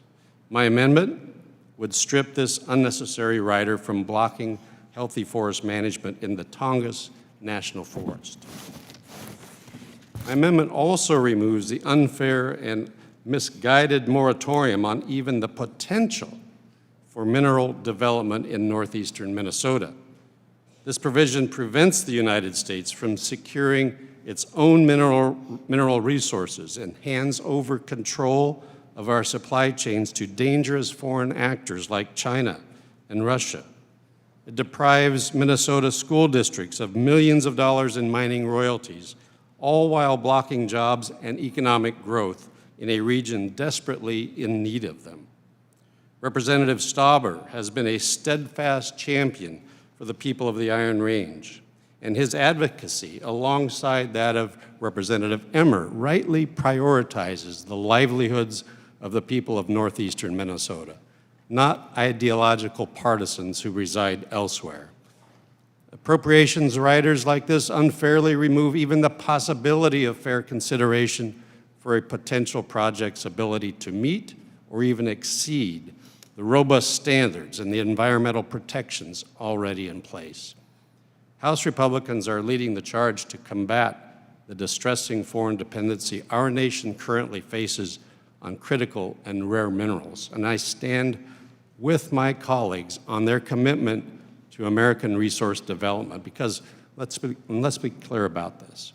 Mining is already taking place in this very watershed, but unfortunately, it's taking place just north of the border. Our Canadian friends recognize mining can be done responsibly, and we should too.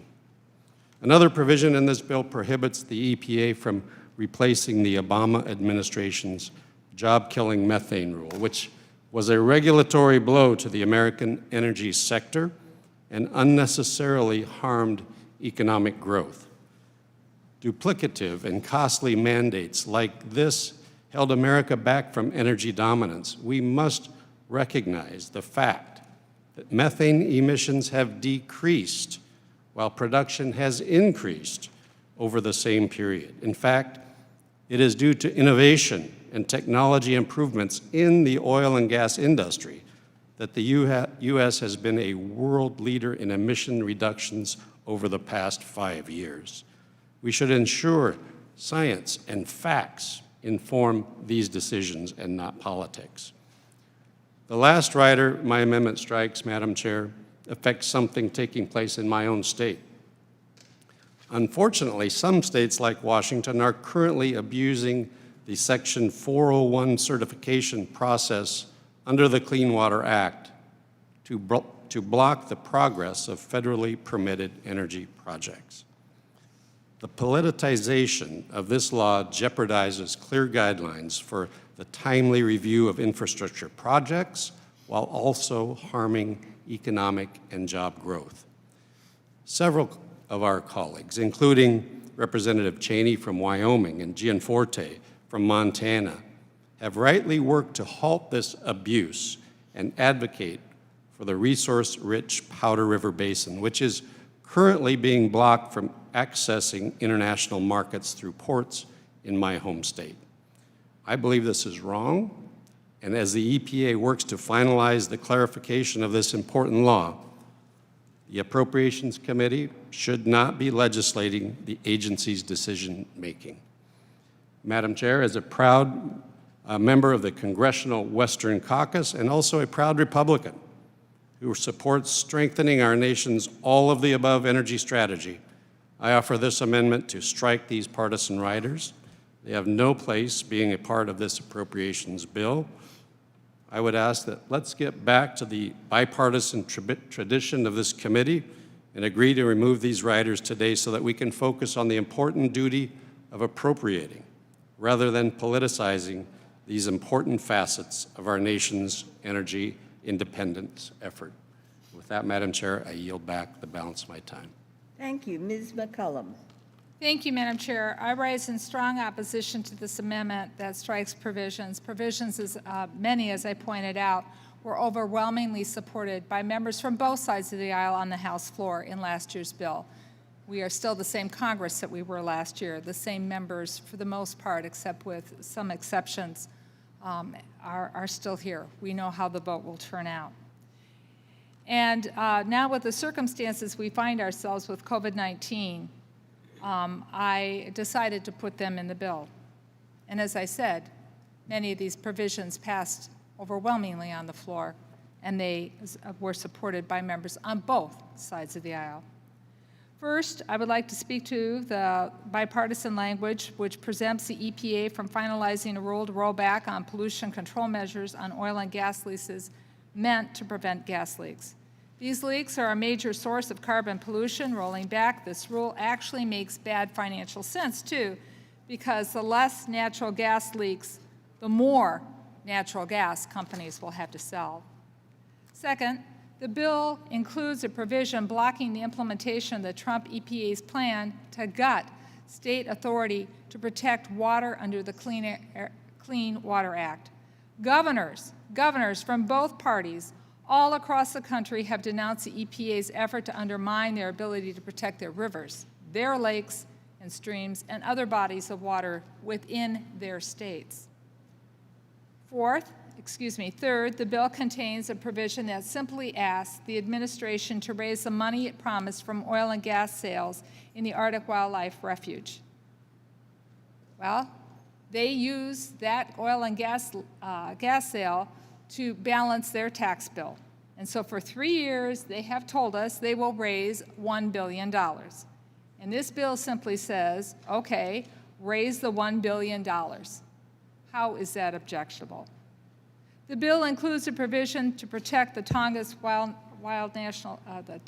National Forest from road development that would negatively impact wildlife, fishing, and recreation, and the water.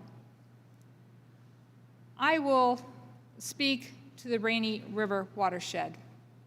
It is most unfortunate that the gentleman thinks that I should not have an opinion on a national wildlife refuge or a national park or a national wilderness area. My objection and work has been to protect a national wilderness area. The gentleman points out that some members in Minnesota oppose this. Overwhelming majority of Minnesotans, the overwhelming majority of Minnesotans, support the actions that I am taking. The gentleman implies that I don't support mining. We have a rich history of taconite mining, which at one time caused great pollution, and I support taconite mining. The gentleman points out that in Canada, they do sulfide copper ore mining, which has never been done, by the way, in such a prestigious body of fresh water in the United States here. Canada faced itself with a huge, disastrous consequence of acres and acres of pristine forest and of fish and water being destroyed with a sulfur copper spill. So Canadians are rethinking how this mining should move forward. Finally, I would say that yesterday in the Agriculture Committee, I held up a 60-page redacted report.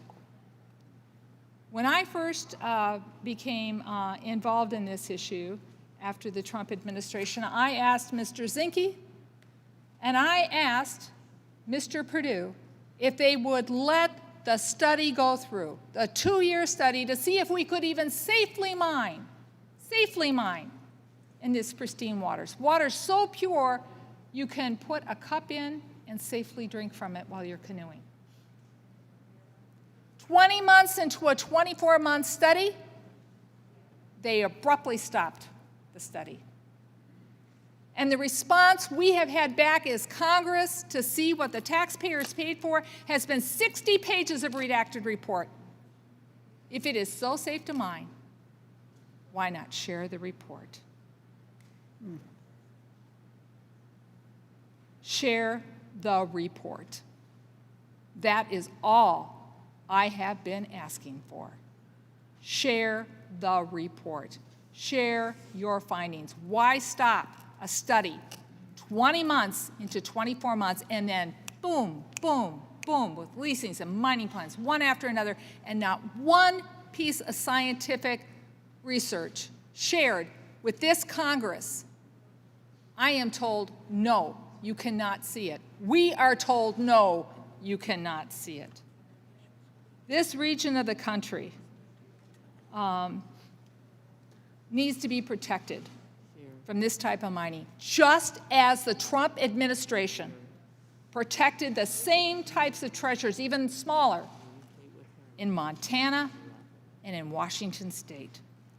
As you can see, I stand strongly behind my decision to provide these provisions in the bill, and I urge my colleagues to oppose this amendment. And with that, Madam Chair, I yield back. Mr. Joyce is recognized. Thank you, Madam Chair. And while I may take issue with the gentleman's alleged 35th birthday, I do strongly support his amendment to strike these 5 new riders. It concerns me that these and other riders... Mike. Calm. What? It concerns me that these and other riders, which curtail our nation's energy independence by limiting conventional energy and other natural resource development, were added to the bill when several longstanding bipartisan provisions have fallen out. One of the most important lessons we have learned from the COVID-19 pandemic is that we cannot sit back and rely on foreign nations to supply the resources on which we depend the most. We must continue to aggressively pursue an all-of-the-above approach that utilizes all of our domestic natural resources, including coal, oil, minerals, timber, natural gas, and wind. Therefore, I strongly support the gentleman's amendment to strike these controversial riders. I look forward to working with my colleagues on a final bill that promotes and prioritizes, not hinders, U.S. production of energy and natural resources. Thank you, Madam Chair. I yield back. Mr. Quigley is recognized. Thank you, Madam Chair. I would join the subcommittee chairwoman in opposition to this amendment. One of the provisions in the bill that this amendment seeks to strip would end millions of dollars in taxpayer subsidies to the timber industry in Alaska and stop the irreparable damage to the Tongass National Forest, a treasured part of our unique national heritage. The Tongass attracts hunters and sportsmen from around the world, is home to diverse ecosystems and numerous Alaska Native communities, and is one of the most important natural carbon sinks on the planet, playing a critical role in slowing man-made climate change. But by some estimates, taxpayer subsidies for logging in Tongass cost taxpayers $31.6 million per year and yield $1.7 million in return, a loss of nearly $30 million per year that I hope alone would be enough reason for my friends across the aisle to oppose the continuation of this wasteful policy. The provision that this amendment seeks to remove would save taxpayers money and protect our natural resources. For that reason, I urge a no vote and yield back. Ms. Granger is recognized. Madam Chair, I support the gentleman's amendment to strike these controversial riders. These riders violate the spirit of the bipartisan budget agreement that was signed into law last August. The language carried in the bill would undermine America's energy independence and would bar access to the very natural resources that build and fuel our great nation. The coronavirus pandemic has taught us an important lesson. Dependence on other countries for vital resources poses a threat to the stability and functioning of the United States. Therefore, I urge my colleagues to support the gentleman's amendment to strike these controversial riders and ensure continued American energy independence. Thank you, Madam Chair. I yield back. Mr. Cole is recognized. Thank you, Madam Chair. Before I make my remarks, I want to make a modest suggestion that you might consider for the committee to adopt the Boehner birthday song as the official birthday song. As my friends on the Republican side know, it's so much quicker and to the point. So, Dan, this is your birthday song. It doesn't last too long. Hey, now isn't that better? So I just think we should, in the spirit of bipartisanship, memorialize our former speaker and do that. Seriously, though, I do support my friend's amendment, and I want to talk a little bit why in more general terms maybe than the discussion normally goes. Look, I really think I represent an oil and gas state, no doubt about it, and I represent a big oil and gas district, and I'm very proud of both. And I also represent a district that probably surpasses any district in this august gathering in terms of wind power. Over 40% of electricity in Oklahoma is generated by wind. So we don't find a contradiction between clean energy and oil and gas energy. We recognize they both have their uses, and we work really hard to try and make sure the oil and gas industry is environmentally responsible in our state. And it's very environmentally responsible, much more so, frankly, than it was 20 years ago. So I don't have any problem with us working that way. But I think you have to also look at the realities here. And the reality is the energy industry in the United States, the traditional energy industry in the United States, provides hundreds of thousands of jobs. As my good friend from Washington pointed out, it's lowered the cost of energy for every American. And I can tell you, over the last decade, until the recent economic growth under this administration, the biggest raise that anybody got in America was lower gasoline prices for their car and lower heating and cooling prices for their homes. And you can thank the fossil fuel industry for that, particularly the natural gas industry for that. My friends also, several of them alluded to this. Let's be real. Most of my adult lifetime, we were dependent on foreign energy. For us to have moved from energy importer to exporter, frankly, this wasn't a government program. This was private industry in the energy industry doing a great job for America. It's the biggest strategic game changer in the last generation for America, and it will keep us out of wars abroad.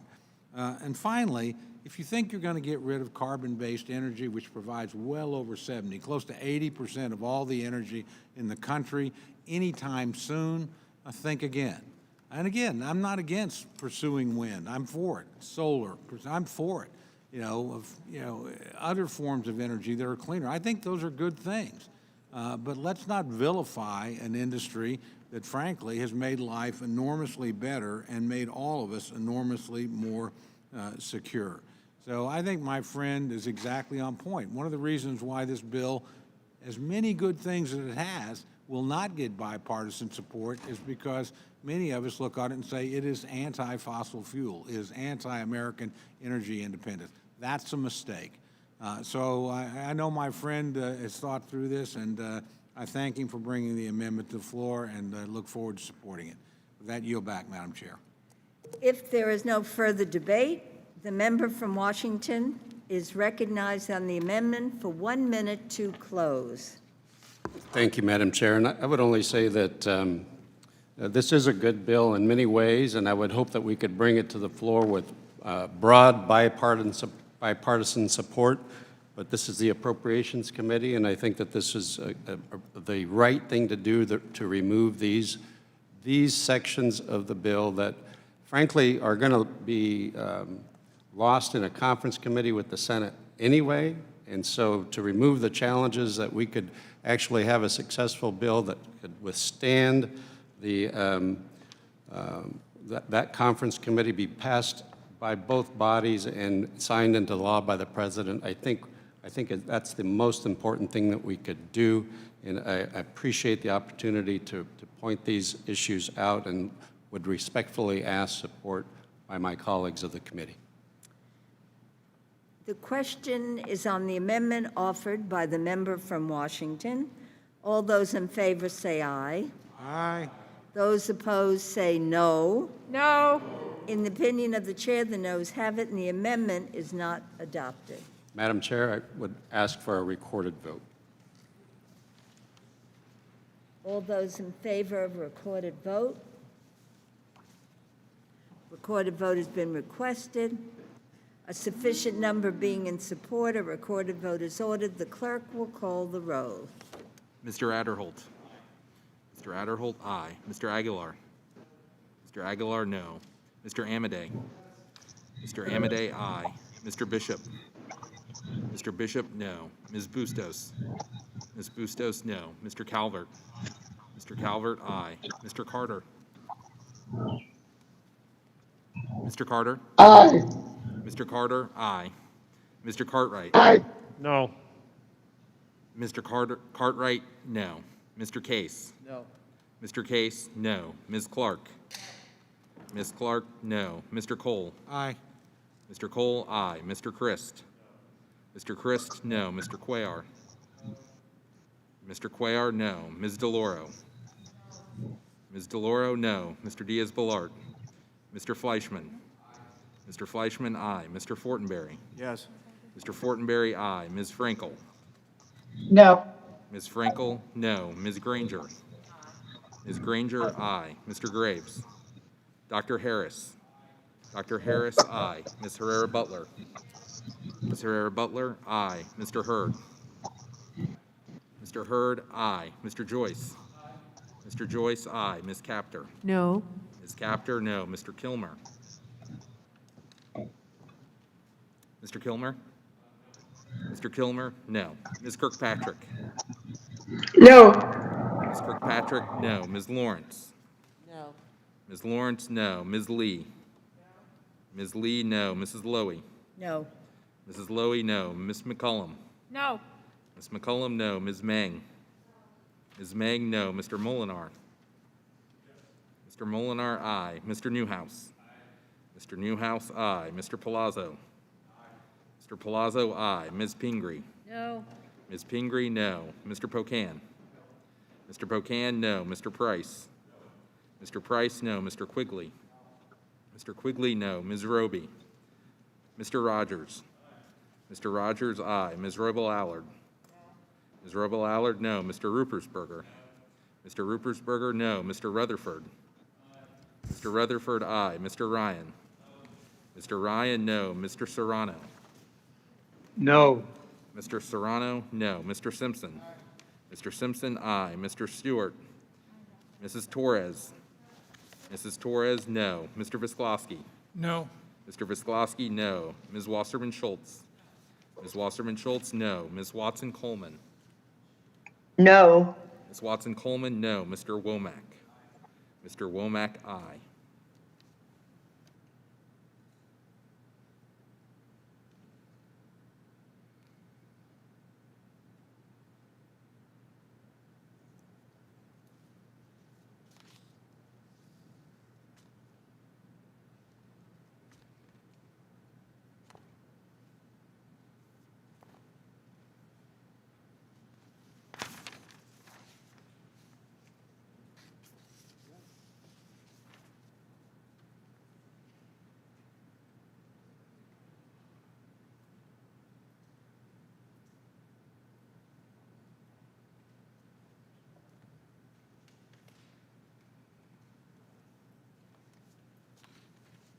On this vote, the yeas are 19, the nays are 30. The amendment is not adopted.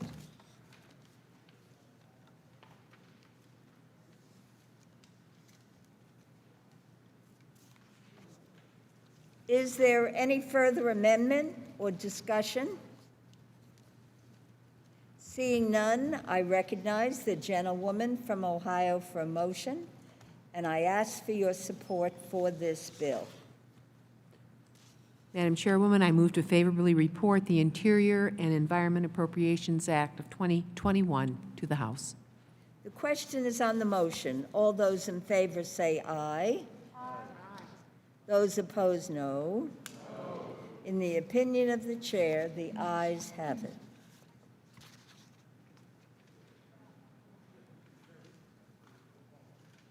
Oh, okay.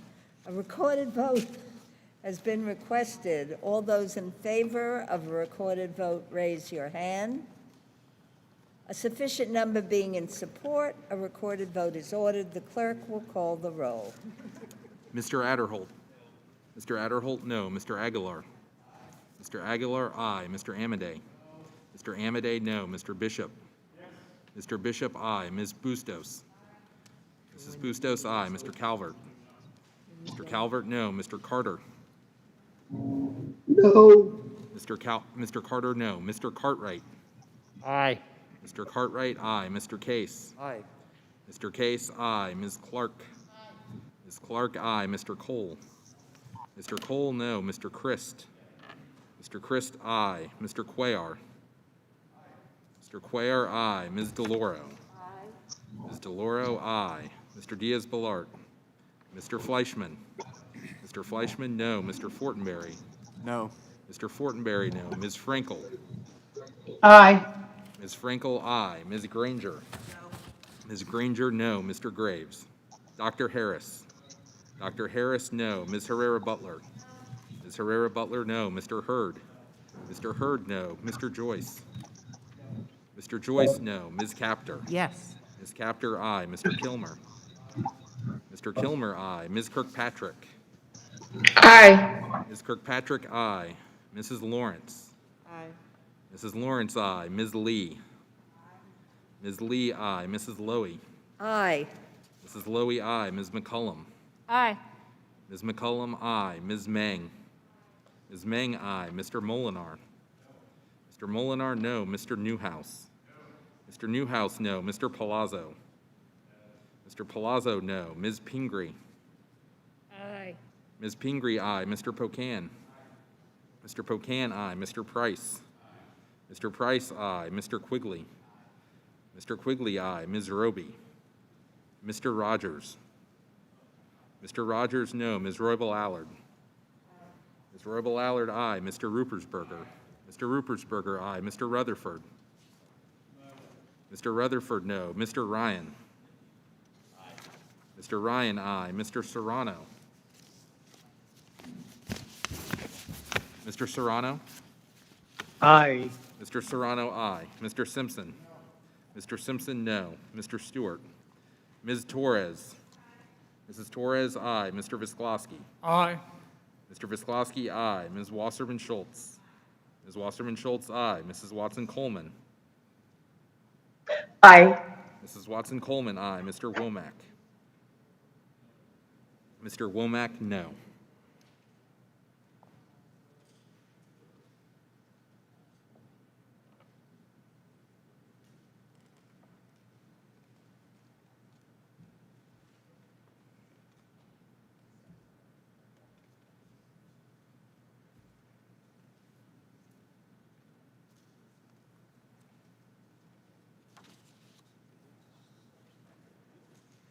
Does any member wish to record their vote or change their vote? The clerk will tally.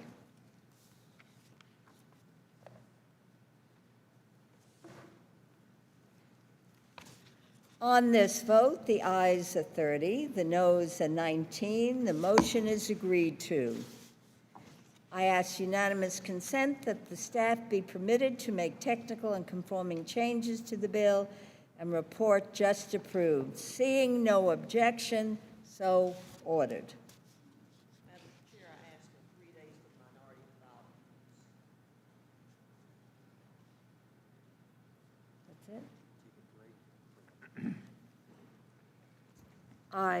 Is it lunch already? No, for Ledge Branch. Oh. We are taking a brief break so that Ledge Branch can come up, get organized, and we can move ahead as efficiently as we can. so that we can go on, whether it's home or wherever you're going. Let's move on. Thank you. Congratulations. Good work.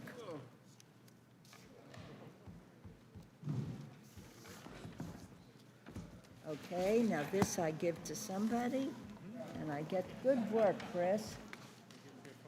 We did.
cover staff, district office space, and other necessities.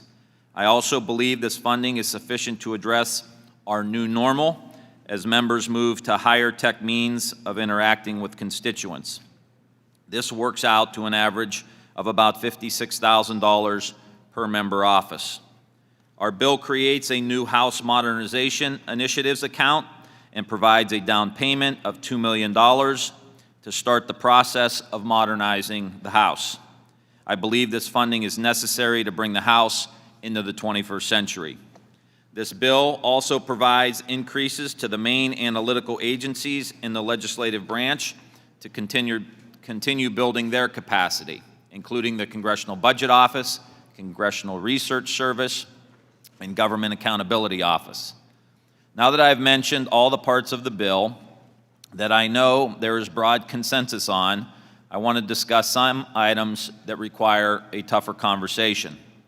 First, I once again included language in the bill to permit people holding employment authorization under the DACA program to work for Congress and other ledge branch agencies.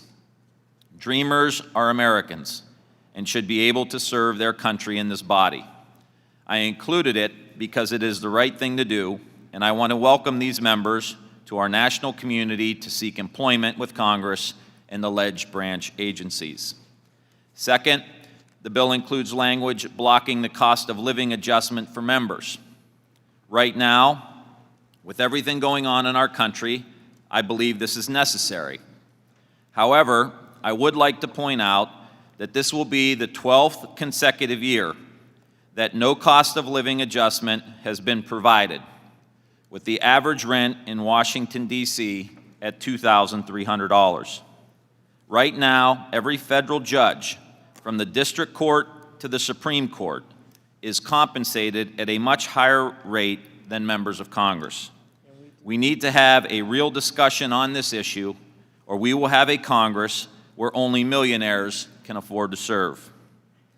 Finally, the bill includes long overdue language directing the architect to remove the statues or busts in the U.S. Capitol that represent figures who participated in the Confederate Army or government, as well as the statues of 4 white supremacists, including Roger B. Taney. I hope that this action will begin a larger conversation we need to have about other statues in the Capitol representing figures who oppressed various minority groups. And there may be portraits throughout the Capitol complex that need to be reevaluated too. I know this is part of a larger national debate that other appropriations subcommittees will address, but we need to make a statement now on something we can control: the removal of statues that many visitors to the Capitol find offensive. This is the people's house, so let's make sure all people are welcome. Before I yield back, I would like to recognize the staff for all of the hard work and time they have put into this bill under difficult circumstances. From the Majority Staff Committee, I would like to thank Matt Washington, who is doing his first cycle as the clerk of Ledge Branch, and Sue Quanis, as well as Rachel Jenkins from my personal staff. From the Minority Committee, I would like to thank Michelle Reinschuttel, who is also in her first cycle as Minority Clerk, as well as Ben Bruns from the Ranking Member staff. Finally, I want to thank Chairman Lowy for her 3 decades of service to this country. Over these 3 decades, you have been an effective, committed legislator and a leader on this committee and in this Congress. I can't wait until we are back in our committee room hanging your portrait, so you can take your rightful place among the titans of this committee. I ask for your support of this bill. I yield back.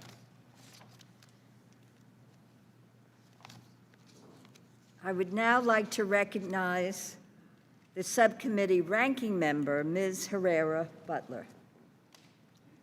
Thank you. Thank you, Madam Chair. Thank you. Thank you, Madam Chair. And thank you, Chairman Ryan, for including several initiatives in this bill that are important to me and to my Republican colleagues. The recommendations for the fiscal year 2021 legislative branch approps bill provides $4.198 billion, excluding the Senate items, which historically are left to the Senate to determine. This bill is $207 million above the fiscal year 2020 level and $297 million below the budget request. The House has, as most of Congress has had to, or most of the nation, rapidly adjust to the way it does business due to COVID-19. And through the collaboration of our leadership, committees, agencies, and the operations around the Capitol, we've had to become more flexible and consequently much more reliant on technology. Now, this bill offers support that's going to allow the House to maximize its effectiveness with the use of technology while maintaining decorum, increasing transparency, and members, and allowing the chamber to function under new and uncertain circumstances. While I'm pleased that this bill supports accessibility for visitors and staff, specifically with different, or as some people call, disabilities. Specifically, it provides an opportunity to address the need for increased assistance to deaf or hard of hearing Capitol Hill staff members, interns, and public visitors by seeking recommendations from the Office of Congressional Accountability Services for technological assisted devices. The Library of Congress received adequate funding for many of the functions it provides. And in addition, the library received the funding necessary for major construction projects that will have a resounding impact on the 1.7 million visitors who walk through their doors annually, as well as satisfying its overall collection capacity needs for at least the next 2 decades. This bill also supports the critical mission of the Capitol Police as they continue to achieve their mission with distinction in response to an ever-changing threat environment, ensuring safety to visitors, members, and staff on the Capitol complex.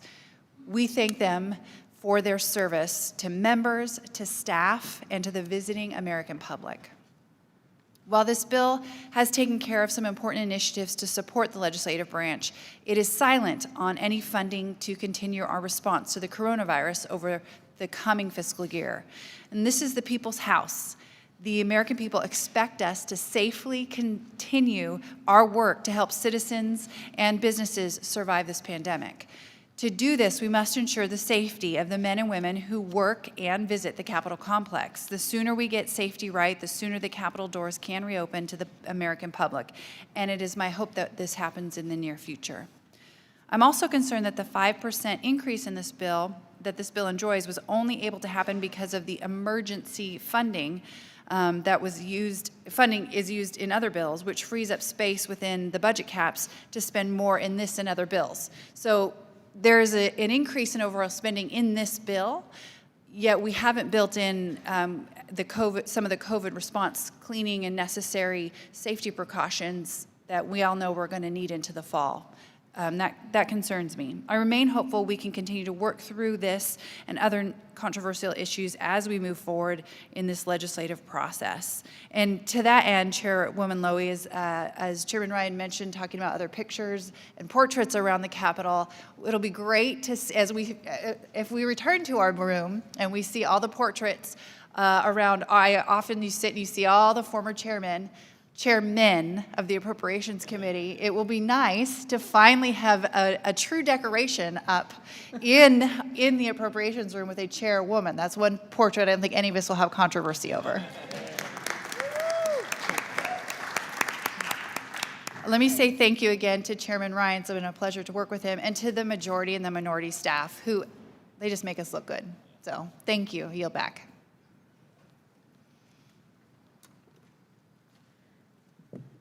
Thank you for your kind words. I would now like to recognize myself for opening remarks. I thank Chairman Ryan and Ranking Member Herrera Butler for their work on this bill, as well as the staff for their efforts to review member requests and craft the product before us. The fiscal year 2021 Legislative Branch Appropriations Bill makes key investments in our workforce, from funding for House modernization initiatives to increased resources for diversity, and inclusion efforts to more fully represent and meet the needs of the diverse communities we serve. As our nation weathers the COVID-19 pandemic, we must ensure that members of Congress can effectively work on behalf of their constituents and that legislative branch employees can perform their duties safely.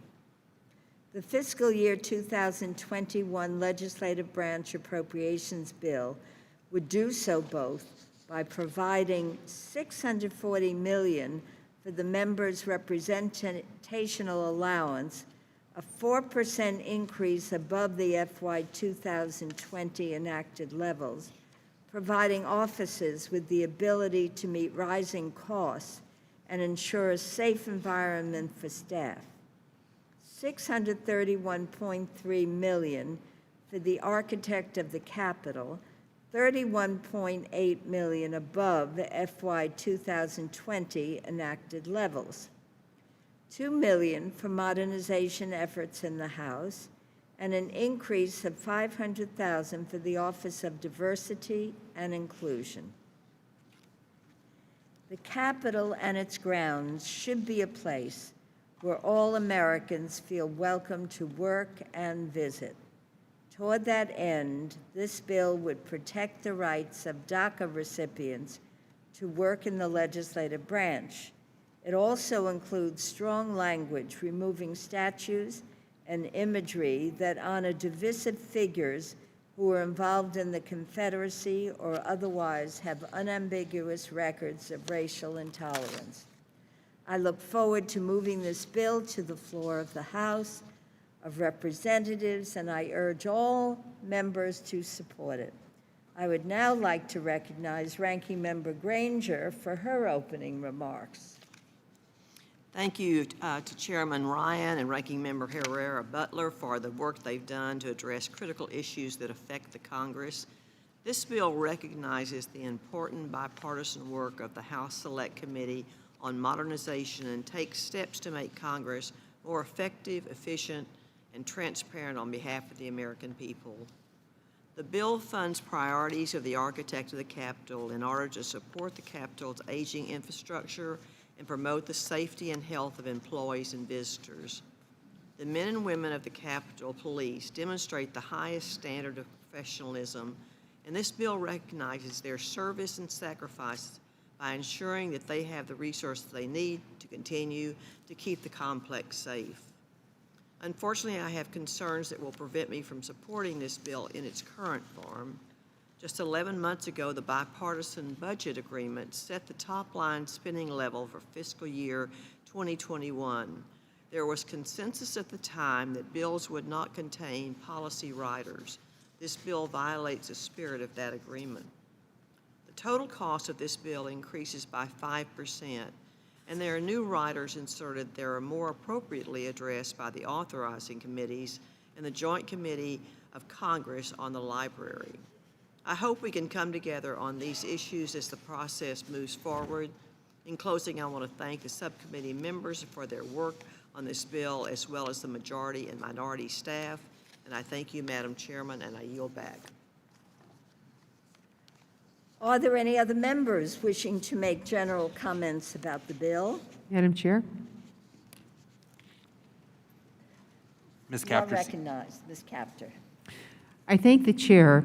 I want to thank Chairman Ryan and Ranking Member Herrera Butler for their work on this very important bill, and also extend thanks to Chairwoman Lowy and Ranking Member Granger. I just want to touch on three aspects of this important bill. I'm really pleased to see the Open World Leadership Center emerging as an even more important locus for legislative diplomacy, starting with the emerging democratic leaders in the former Soviet space. There's no question that we can do a lot more as the legislative branch in helping others to learn how to be effective in a parliamentary setting, and this moves America down that road. Number two, I'm also pleased with the inclusion in this measure of direction to the U.S. Botanic Gardens to receive increased funding to help expand its national education and outreach programs to build upon the Botanical Gardens agricultural training and education initiative, especially in urban challenged communities that are food short. I think there's such potential for advancement there. And finally, Congress has a long way to go if we want to lead this nation in paycheck fairness. And the CAO Diversity and Compensation Study was completed in 2019, the first of its kind. However, staff participation in that was only 51%. Thus, this bill requests the CAO to re-implement the study to collect a larger sample size and to better understand staff pay disparities that exist across the House of Representatives. Again, I appreciate the Chair, Chairman Ryan's very hard work, our Ranking Member Herrera Butler, and the committee staff for diligently working to incorporate these priorities and many others. I yield back and ask for support. Mr. Cole. Thank you very much, Madam recognized. Chair. I want to begin by thanking the chairman of the subcommittee and the ranking member for their hard work to craft this bill and help us manage the Capitol campus. It's a very important job. I'd like to flag something, if I may, for their attention as they continue their work and the legislation moves forward. I'm concerned about the Library of Congress's plans to rebalance its book and manuscript preservation work. The library's budget requests call for the elimination of the mass deacidification program. Frankly, that's the first the full committee, at least, has heard about plans to eliminate this program. As a former member of this subcommittee and former chairman, in my view, the deacidification program has been a success story for more than 20 years. Even the library acknowledges that it has 2,500,000 books that remain to be treated, with 500,000 books of critical importance to the library's collections. 500,000 books require at least 2 to 3 years more work. The library has said that they would simply like to move these books to cold storage. I'm concerned that cold storage actually costs more than deacidification. The library also didn't ask for funds to move the books to cold storage. Further, I'm concerned that cold storage does not provide the same level of safekeeping for these critically important books. In my opinion, the library provided the committee study data that simply does not support the conclusion that it's time to move away from mass deacidification from either a cost or preservation basis. Look, I used to be a historian before I got into politics. My son was actually the chief archivist of the Chickasaw Nation for 5 years, so it's something I really care about. Preserving the original documents is important. We have a national archive for a reason. Yeah, we could digitally preserve everything. We can digitally preserve the Constitution of the United States, the Declaration of Independence, but we know there's an intrinsic value in the original document. So I certainly don't know how allowing the library itself, which is sort of on record as wanting to move this way, to conduct a study is a good idea. I don't have any problem with the study. Let's just not have people that have already decided what they want to do make a study as to whether or not their decision is correct. So, again, don't oppose a review of the program. I would just ask that we fully fund the deacidification program and conduct a truly independent study going forward. And I'm not going to offer an amendment today, but I just would ask the chair and the ranking member to take a hard look at this one. And I don't pretend to be the biggest expert in the world, but anytime I see us moving away from preserving original documents to just shuffling them off into storage, I tell you, having gone through a lot of 100-plus-year-old records that were just put off into storage, they don't look very good after 100 years. There's lots of chemical interaction that goes on, even in the best kinds of storage. So preservation is something we ought to keep first and foremost at the library. So, Mr. Chairman, the subcommittee chairman, and Madam Ranking Member, I just asked you to look at this. I certainly trust you to make the right judgment in the end. With that, Madam Chair, I yield back my time. Can I respond real quick? Sure. Mr. Cole, I'd just like to respond real quick. I appreciate your comments and your experience. Ms. Herrera Butler and I have had an ongoing conversation with the library, so we appreciate your input. And this is an ongoing conversation of which you will now be a part of. So thank you for offering your services, because I know you don't have enough going on. You want to participate in one more meeting.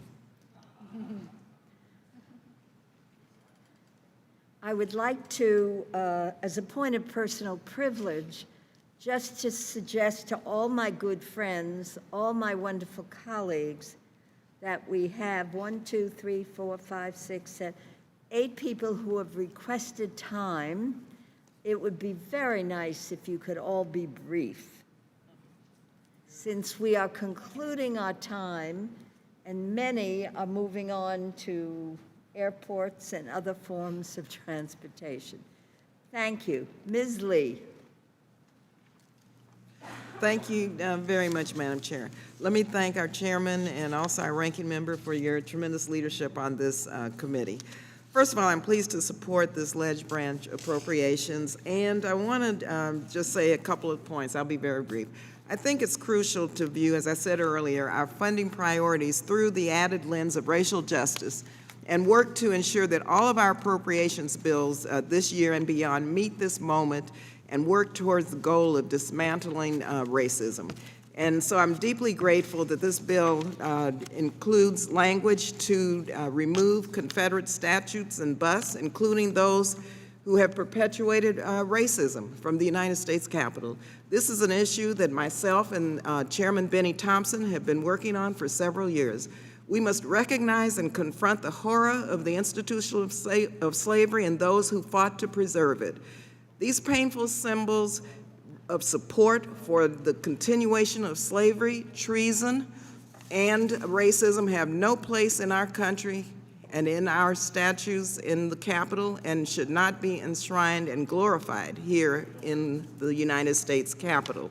Also, thank you for $1.5 million for the Office of Diversity and Inclusion. As a former staffer to our beloved, the late Congressman Ron Dellums, I was one of only a handful of black women staffers on the Hill at that time. I know personally how important the value of representation and diversity is here on the Hill, and the necessity to remove the barriers and to establish policies for inclusion. Also, finally, let me just say that I'm pleased that this bill includes language permitting the legislative branch to employ DACA recipients or dreamers. I hope all of us do that. These initiatives will expand further opportunities and cultivate a talented workforce of congressional staffers. Thank you again, Mr. Chairman. Thank you, Ranking Member.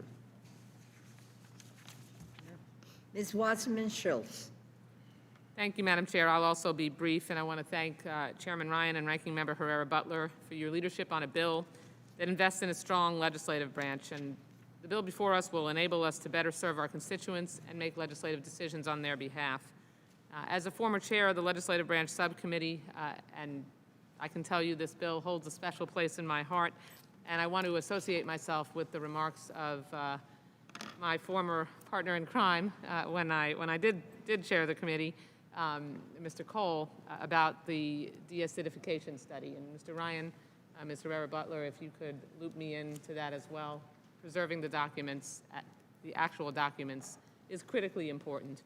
In the future, we don't want to just have the digitization program was not intended to shift over completely to the way we preserve documents. So that's incredibly important that we have the actual documents in perpetuity. And the bill under consideration will help ensure that members of Congress and their staff can perform our jobs safely amid the coronavirus pandemic, and I'm glad to see that there are efforts in the bill to ensure that. And it dedicates additional resources that are critical for diversity, inclusion, and modernization. It's past time that the halls of Congress look and function more like the communities that we represent. For example, the bill maintains funding to pay interns, which makes Congress a more diverse place that is more accessible by those from communities all across America. And I'm proud as well that the bill includes language permitting Congress and other legislative branch agencies to employ dreamers. I experienced this difficulty firsthand a few years ago when I had an incredible young woman who was a dreamer, who was an intern in my office, and an open position on my staff, and we could not hire her. And so I shudder to think about the opportunities missed by so many promising young people. We should not be prevented from hiring dreamers, people who are lawfully in this country to work for the greatest legislative body in the world. And further, the bill provides an increase of $34.3 million to the GAO. We saw yesterday in our discussion on the Milcon bill how important the GAO is to Congress's work. It's a federal watchdog that works to make sure that government programs are working effectively and responsibly. We used GAO effectively with the finishing of the CVC. We continue to use it in so many different important ways, and they are an important oversight watchdog. And finally, I'm glad that the bill includes language directing the architect of the Capitol to remove statues or busts in the U.S. Capitol that represent figures who participated in the Confederate Army or government, as well as the statues of individuals with unambiguous records of racial intolerance. They have no place in the greatest legislative institution in the world. I look forward to seeing this bill come to the floor and to working with my colleagues to support it and improve it, and I yield back. Mr. Ruppersberger is recognized. Thank you. First thing, Chairman Ryan and Ranking Member Butler, thank you for your leadership and all the work that you and your staff did on this bill. I especially want to point out the progress that we've done in the cybersecurity, and I hope we can increase those efforts with also in our professional development and retention with employees. I would like, however, to raise one concern regarding the U.S. Capitol Police, and I know my colleagues in the D.C. region have asked about this as well. On March 20th, the department suspended the entire collective bargaining agreement with the Officers Union in response to COVID-19. This collective bargaining agreement has 41 separate articles governing everything from scheduling, health, and safety to discipline. As a result, none of the officers that you see every day protecting this complex and our representative democracy have the union protections that they voted and paid for. I understand we are in extreme circumstances with COVID, but here in the capital region, Washington, D.C., and Virginia and Maryland, the U.S. Park Police, the Metropolitan D.C. Police, Arlington Police, Montgomery, and Prince George's County Police Departments are all dealing with COVID-19 and are operating under their existing collective bargaining agreements. U.S. Capitol Police is the outlier. So Congress is back in business now, so when we are, these officers are going to have their collective bargaining, and I think we need some answers from the department. I yield back. Mr. Fortenberry is next. Thank you, Madam Chair. Just some brief comments. I'm so proud to work here. Our Capitol grounds, they're a living museum. They display our heritage, and they just so extraordinarily demonstrate our working democracy. And they showcase the beauty and dignity of our national vision through extraordinary architecture and our lovely botanical gardens and America's gem, the Library of Congress. So with that said, I was hoping that perhaps Chair Ryan or Ranking Member Herrera-Butler, if you'd care to give us a little more expansive update on the new visitor experience that is unfolding at the library, which is going to enhance their ability to receive more guests in a more meaningful way without disturbing, again, the traditional magnificent architecture of the building. Could you do that for me? Yeah, I appreciate the opportunity. This is one of the more exciting projects we have going on in the Ledge Branch bill and on the Capitol. We have been releasing about $10 million a year. This bill includes another $10 million for that project. That'll be $30 million. We are expecting another tranche from us in next year's bill, which will be $40 million, and we have a commitment of $20 million from the private sector, of which 10 has already been given from David Rubenstein. So we're trying to make this the best we can, a public-private partnership, and so it's moving forward. We're excited about it, and you know, I think it's going to be a real gem for the library. Excellent. One more question. What's the timeline for completion? We're working on that. As you know, these are obviously complicated with the money being released a little bit at a time. I get you a more firmed up answer on that. Thank you, Mr. Chairman. I yield back. Mr. Kilmer is recognized. Thanks, Madam Chair. And I want to thank Chairman Ryan and Ranking Member Herrera-Butler for their leadership and the work of the staff on this. Ensuring that the House is equipped to uphold its Article 1 responsibilities and act as a fully co-equal branch of government is absolutely essential, and I appreciate your work on behalf of this institution. I'd also especially like to thank you for including some of the initiatives of the Select Committee on the Modernization of Congress in this bill.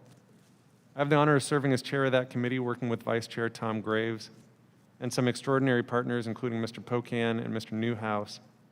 And the Select Committee's guiding principle is to make Congress work better for the American people.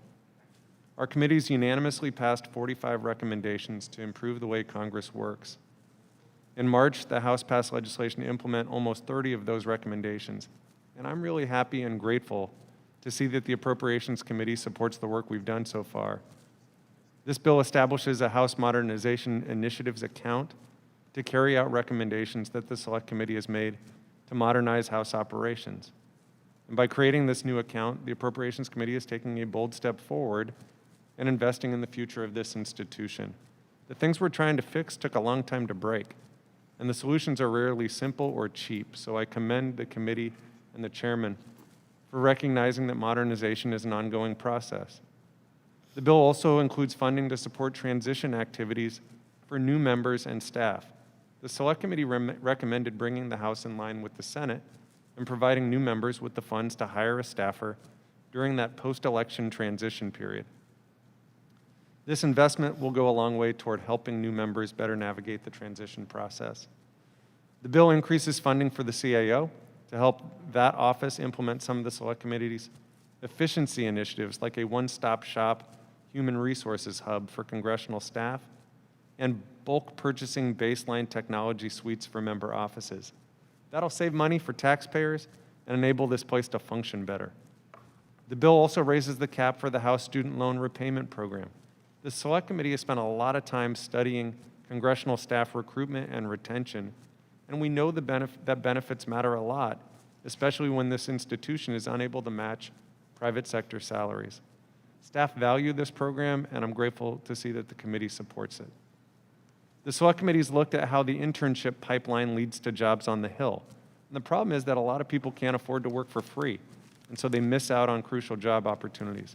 So funding internships opens up opportunities for a much more diverse pool of candidates, so I want to thank you for doing that too.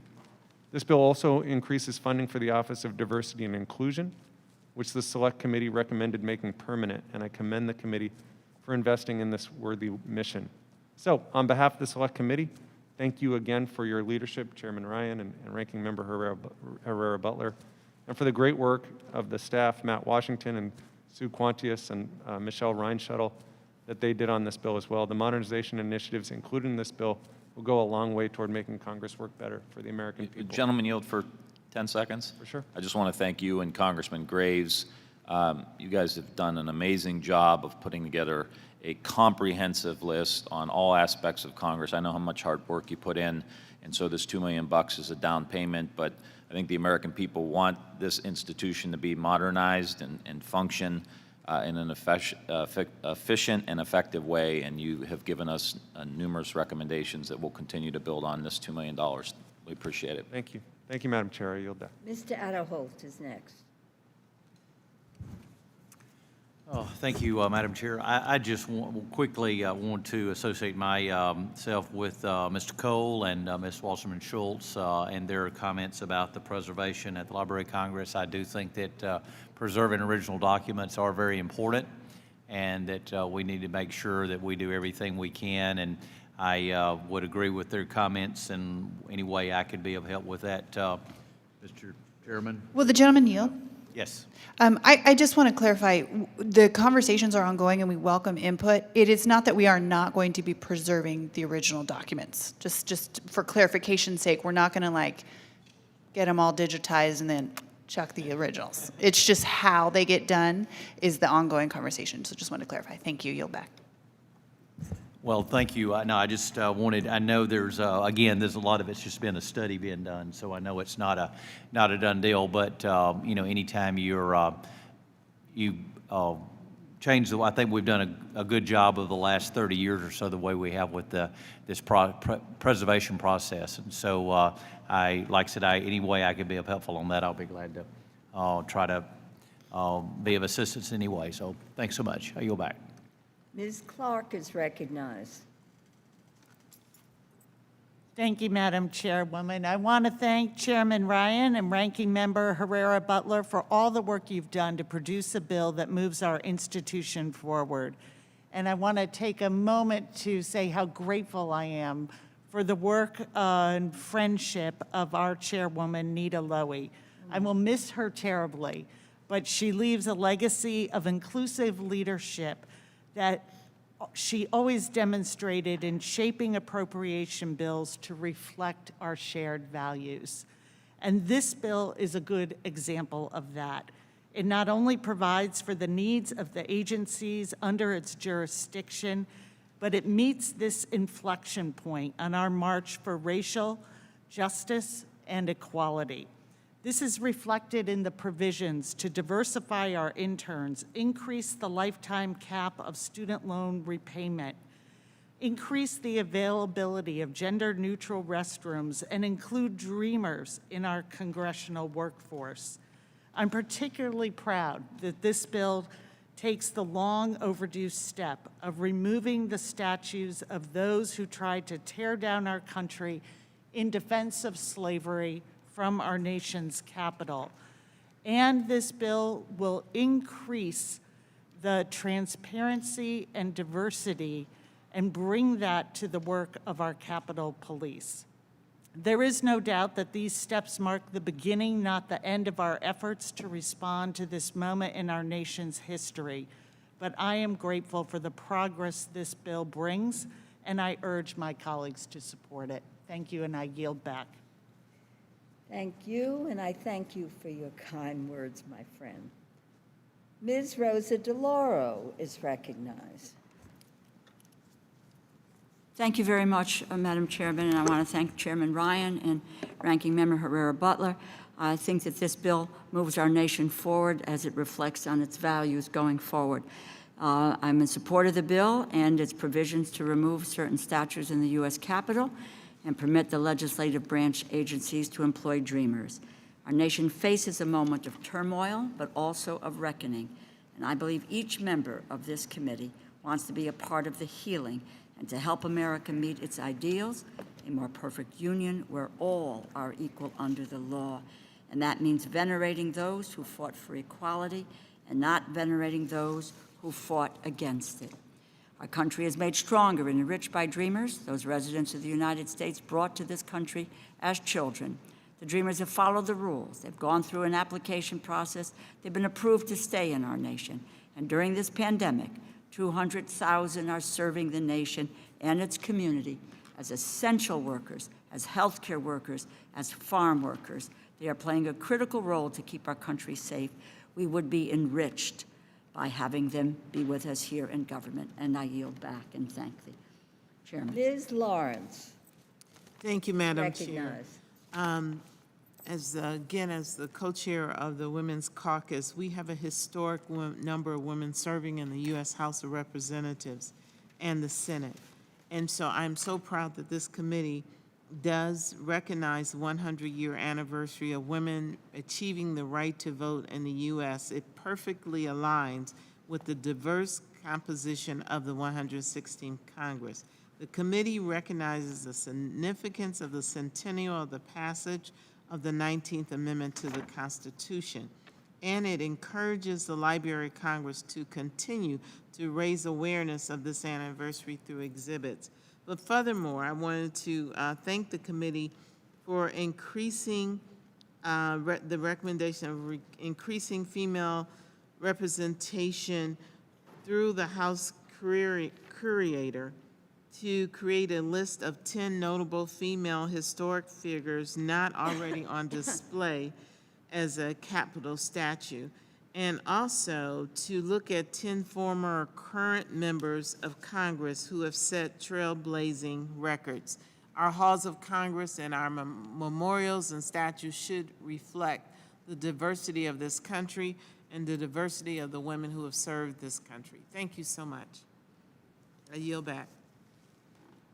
Seeing no other member wishing to make remarks, I'd like to recognize Mr. Ryan to offer a manager's amendment. Thank you, Madam Chairwoman. I rise to offer a manager's amendment. I ask unanimous consent to dispense with the reading. This amendment has been agreed to on both sides. The amendment adds 4 report language items. The first report language addition addresses intern diversity. The language directs the CAO to start tracking demographic data so we know where we need to improve. The second report language addition addresses an intern allowance for committees. As you know, there are allowances for member and leadership offices, but not for committees. It requests the CAO and Office of Diversity and Inclusion to study if providing committees with an allowance will lead to more diversity among committee interns. The third new addition is from our friend in Wisconsin with regard to the Library of Congress. It encourages the library to digitize a portion of its rare books and special collections, especially with a focus on magic and the Harry Houdini collection. And Mr. Pocan has been pushing that, gentleman from Wisconsin, who's also a magician, I come to understand. When you're a chairman, you learn a lot about the members of Congress. Good to know that the only magician isn't Aaron Rodgers in Wisconsin. It's also Congressman Pocan. The fourth edition ensures that the Congress will be consulted before the Library of Congress awards a contract to an outside expert organization to recommend future collection preservation strategies, which several members have commented on in their remarks. Again, the minority has no issues with these additions, and I urge support of the amendment. The question is on the amendment. All those in favor? Oh, excuse me. I'll make it brief. Ms. Herrera Butler. Thank you. I just wanted to say I appreciate the opportunity to have worked with Chairman Ryan and his team and the rest of our colleagues to address the non-controversial and bipartisan improvements to this bill and this report, and therefore I support the amendments and urge its adoption. I yield back. And I recognize Mr. Ryan for 1 minute to close. I have no closing remarks. I know we have a lot of members that want to get home and catch planes, so I'll yield back the balance of my The question is on time. the amendment. All those in favor say aye. Aye. Those say no. Those opposed say no. In the opinion of the chair, the ayes have it, and the amendment is adopted. Are there any further amendments? Seeing none, I recognize the gentlewoman from Ohio for a motion, and I ask for your support for this bill. Madam Chairwoman, I move to favorably report the Legislative Branch Appropriations Act 2021 to the House. The question is on the motion. All those in favor say aye. Aye. Those opposed say no. And in the opinion of the chair, the ayes have it. So, is that it? Move it. A recorded vote has been requested. All those in favor of a recorded vote, raise your hand. I don't think so. Do we have a number? Oh, I guess we got it. A sufficient number being in support of recorded vote is ordered. The clerk will call the roll. Mr. Adderholt. Mr. Adderholt, no. Mr. Aguilar. Mr. Aguilar, aye. Mr. Amadei. Mr. Amadei? Mr. Bishop? Mr. Bishop, aye. Ms. Bustos? Mrs. Bustos, aye. Mr. Calvert? Mr. Calvert, no. Mr. Carter? No. Mr. Carter, no. Mr. Cartwright? Aye. Mr. Cartwright, aye. Mr. Case? Mr. Case, aye. Ms. Clark? Ms. Clark, aye. Mr. Cole? Mr. Cole, no. Mr. Christ? Mr. Christ, aye. Mr. Cuellar? Yeah, you're okay. Mr. Cuellar, aye. Ms. DeLauro? Aye. Ms. DeLauro? Aye. Ms. DeLauro, aye. Mr. Diaz-Balart? Mr. Fleischman? Mr. Fleischman, no. Mr. Fortenberry? No. Mr. Fortenberry, no. Ms. Frankel? Aye. Ms. Frankel, aye. Ms. Granger? Ms. Granger, no. Mr. Graves? Dr. Harris? Dr. Harris, no. Ms. Herrera Butler? Ms. Herrera Butler, no. Mr. Hurd. Mr. Hurd, no. Mr. Joyce. Mr. Joyce. Mr. Joyce, no. Ms. Capter. Ms. Capter, aye. Mr. Kilmer. Mr. Kilmer, aye. Ms. Kirkpatrick. Aye. Ms. Kirkpatrick, aye. Ms. Lawrence. Aye. Mrs. Lawrence, aye. Ms. Lee. Ms. Lee, aye. Mrs. Lowy. Aye. Mrs. Lowy, aye. Ms. McCullum. Ms. McCullum, aye. Ms. Meng. Ms. Meng, aye. Mr. Molinar. Mr. Molinar, no. Mr. Newhouse. Mr. Newhouse, no. Mr. Palazzo. Mr. Palazzo, no. Ms. Pingree. Yes. Ms. Pingree, aye. Mr. Pocan. Mr. Pocan, aye. Mr. Price. Mr. Price, aye. Mr. Quigley. Mr. Quigley, aye. Ms. Roby. Mr. Rogers. Mr. Rogers, no. Ms. Roybal Allard. Ms. Roybal Allard. Ms. Roybal Allard, aye. Mr. Rupersberger. Aye. Mr. Rupersberger, aye. Mr. Rutherford. Mr. Rutherford, no. Mr. Ryan. Aye. Mr. Ryan, aye. Mr. Serrano. Aye. Yeah, he's at the bottom. Does any member wish to record the vote or change? We're not done yet. Mr. Serrano, aye. Mr. Simpson. Mr. Simpson, no. Mr. Stewart. Mrs. Torres. Mrs. Torres, aye. Mr. Visklowski. Safe travel. Mr. Visklowski, aye. Ms. Wasserman Schultz. Ms. Wasserman Schultz, aye. Ms. Watson Coleman. Aye. Mrs. Watson Coleman, aye. Mr. Womack. Mr. Womack, no. Did Amadei come? Does any member wish to record their vote or change their vote? The clerk will tally.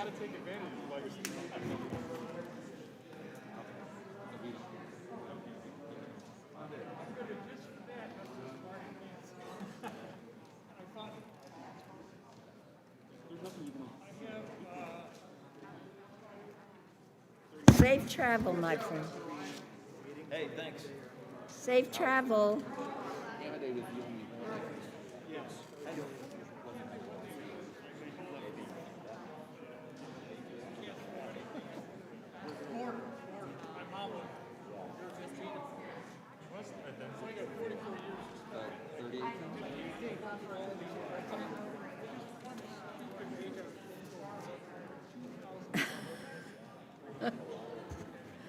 On this vote, the ayes are 30, the noes are 18. The motion is agreed to. I ask unanimous consent that the staff be permitted to make technical and conforming changes to the bill and report just approved. Seeing no objection, so ordered. Without objection, the committee stands adjourned. 3 days. Thank you. Thank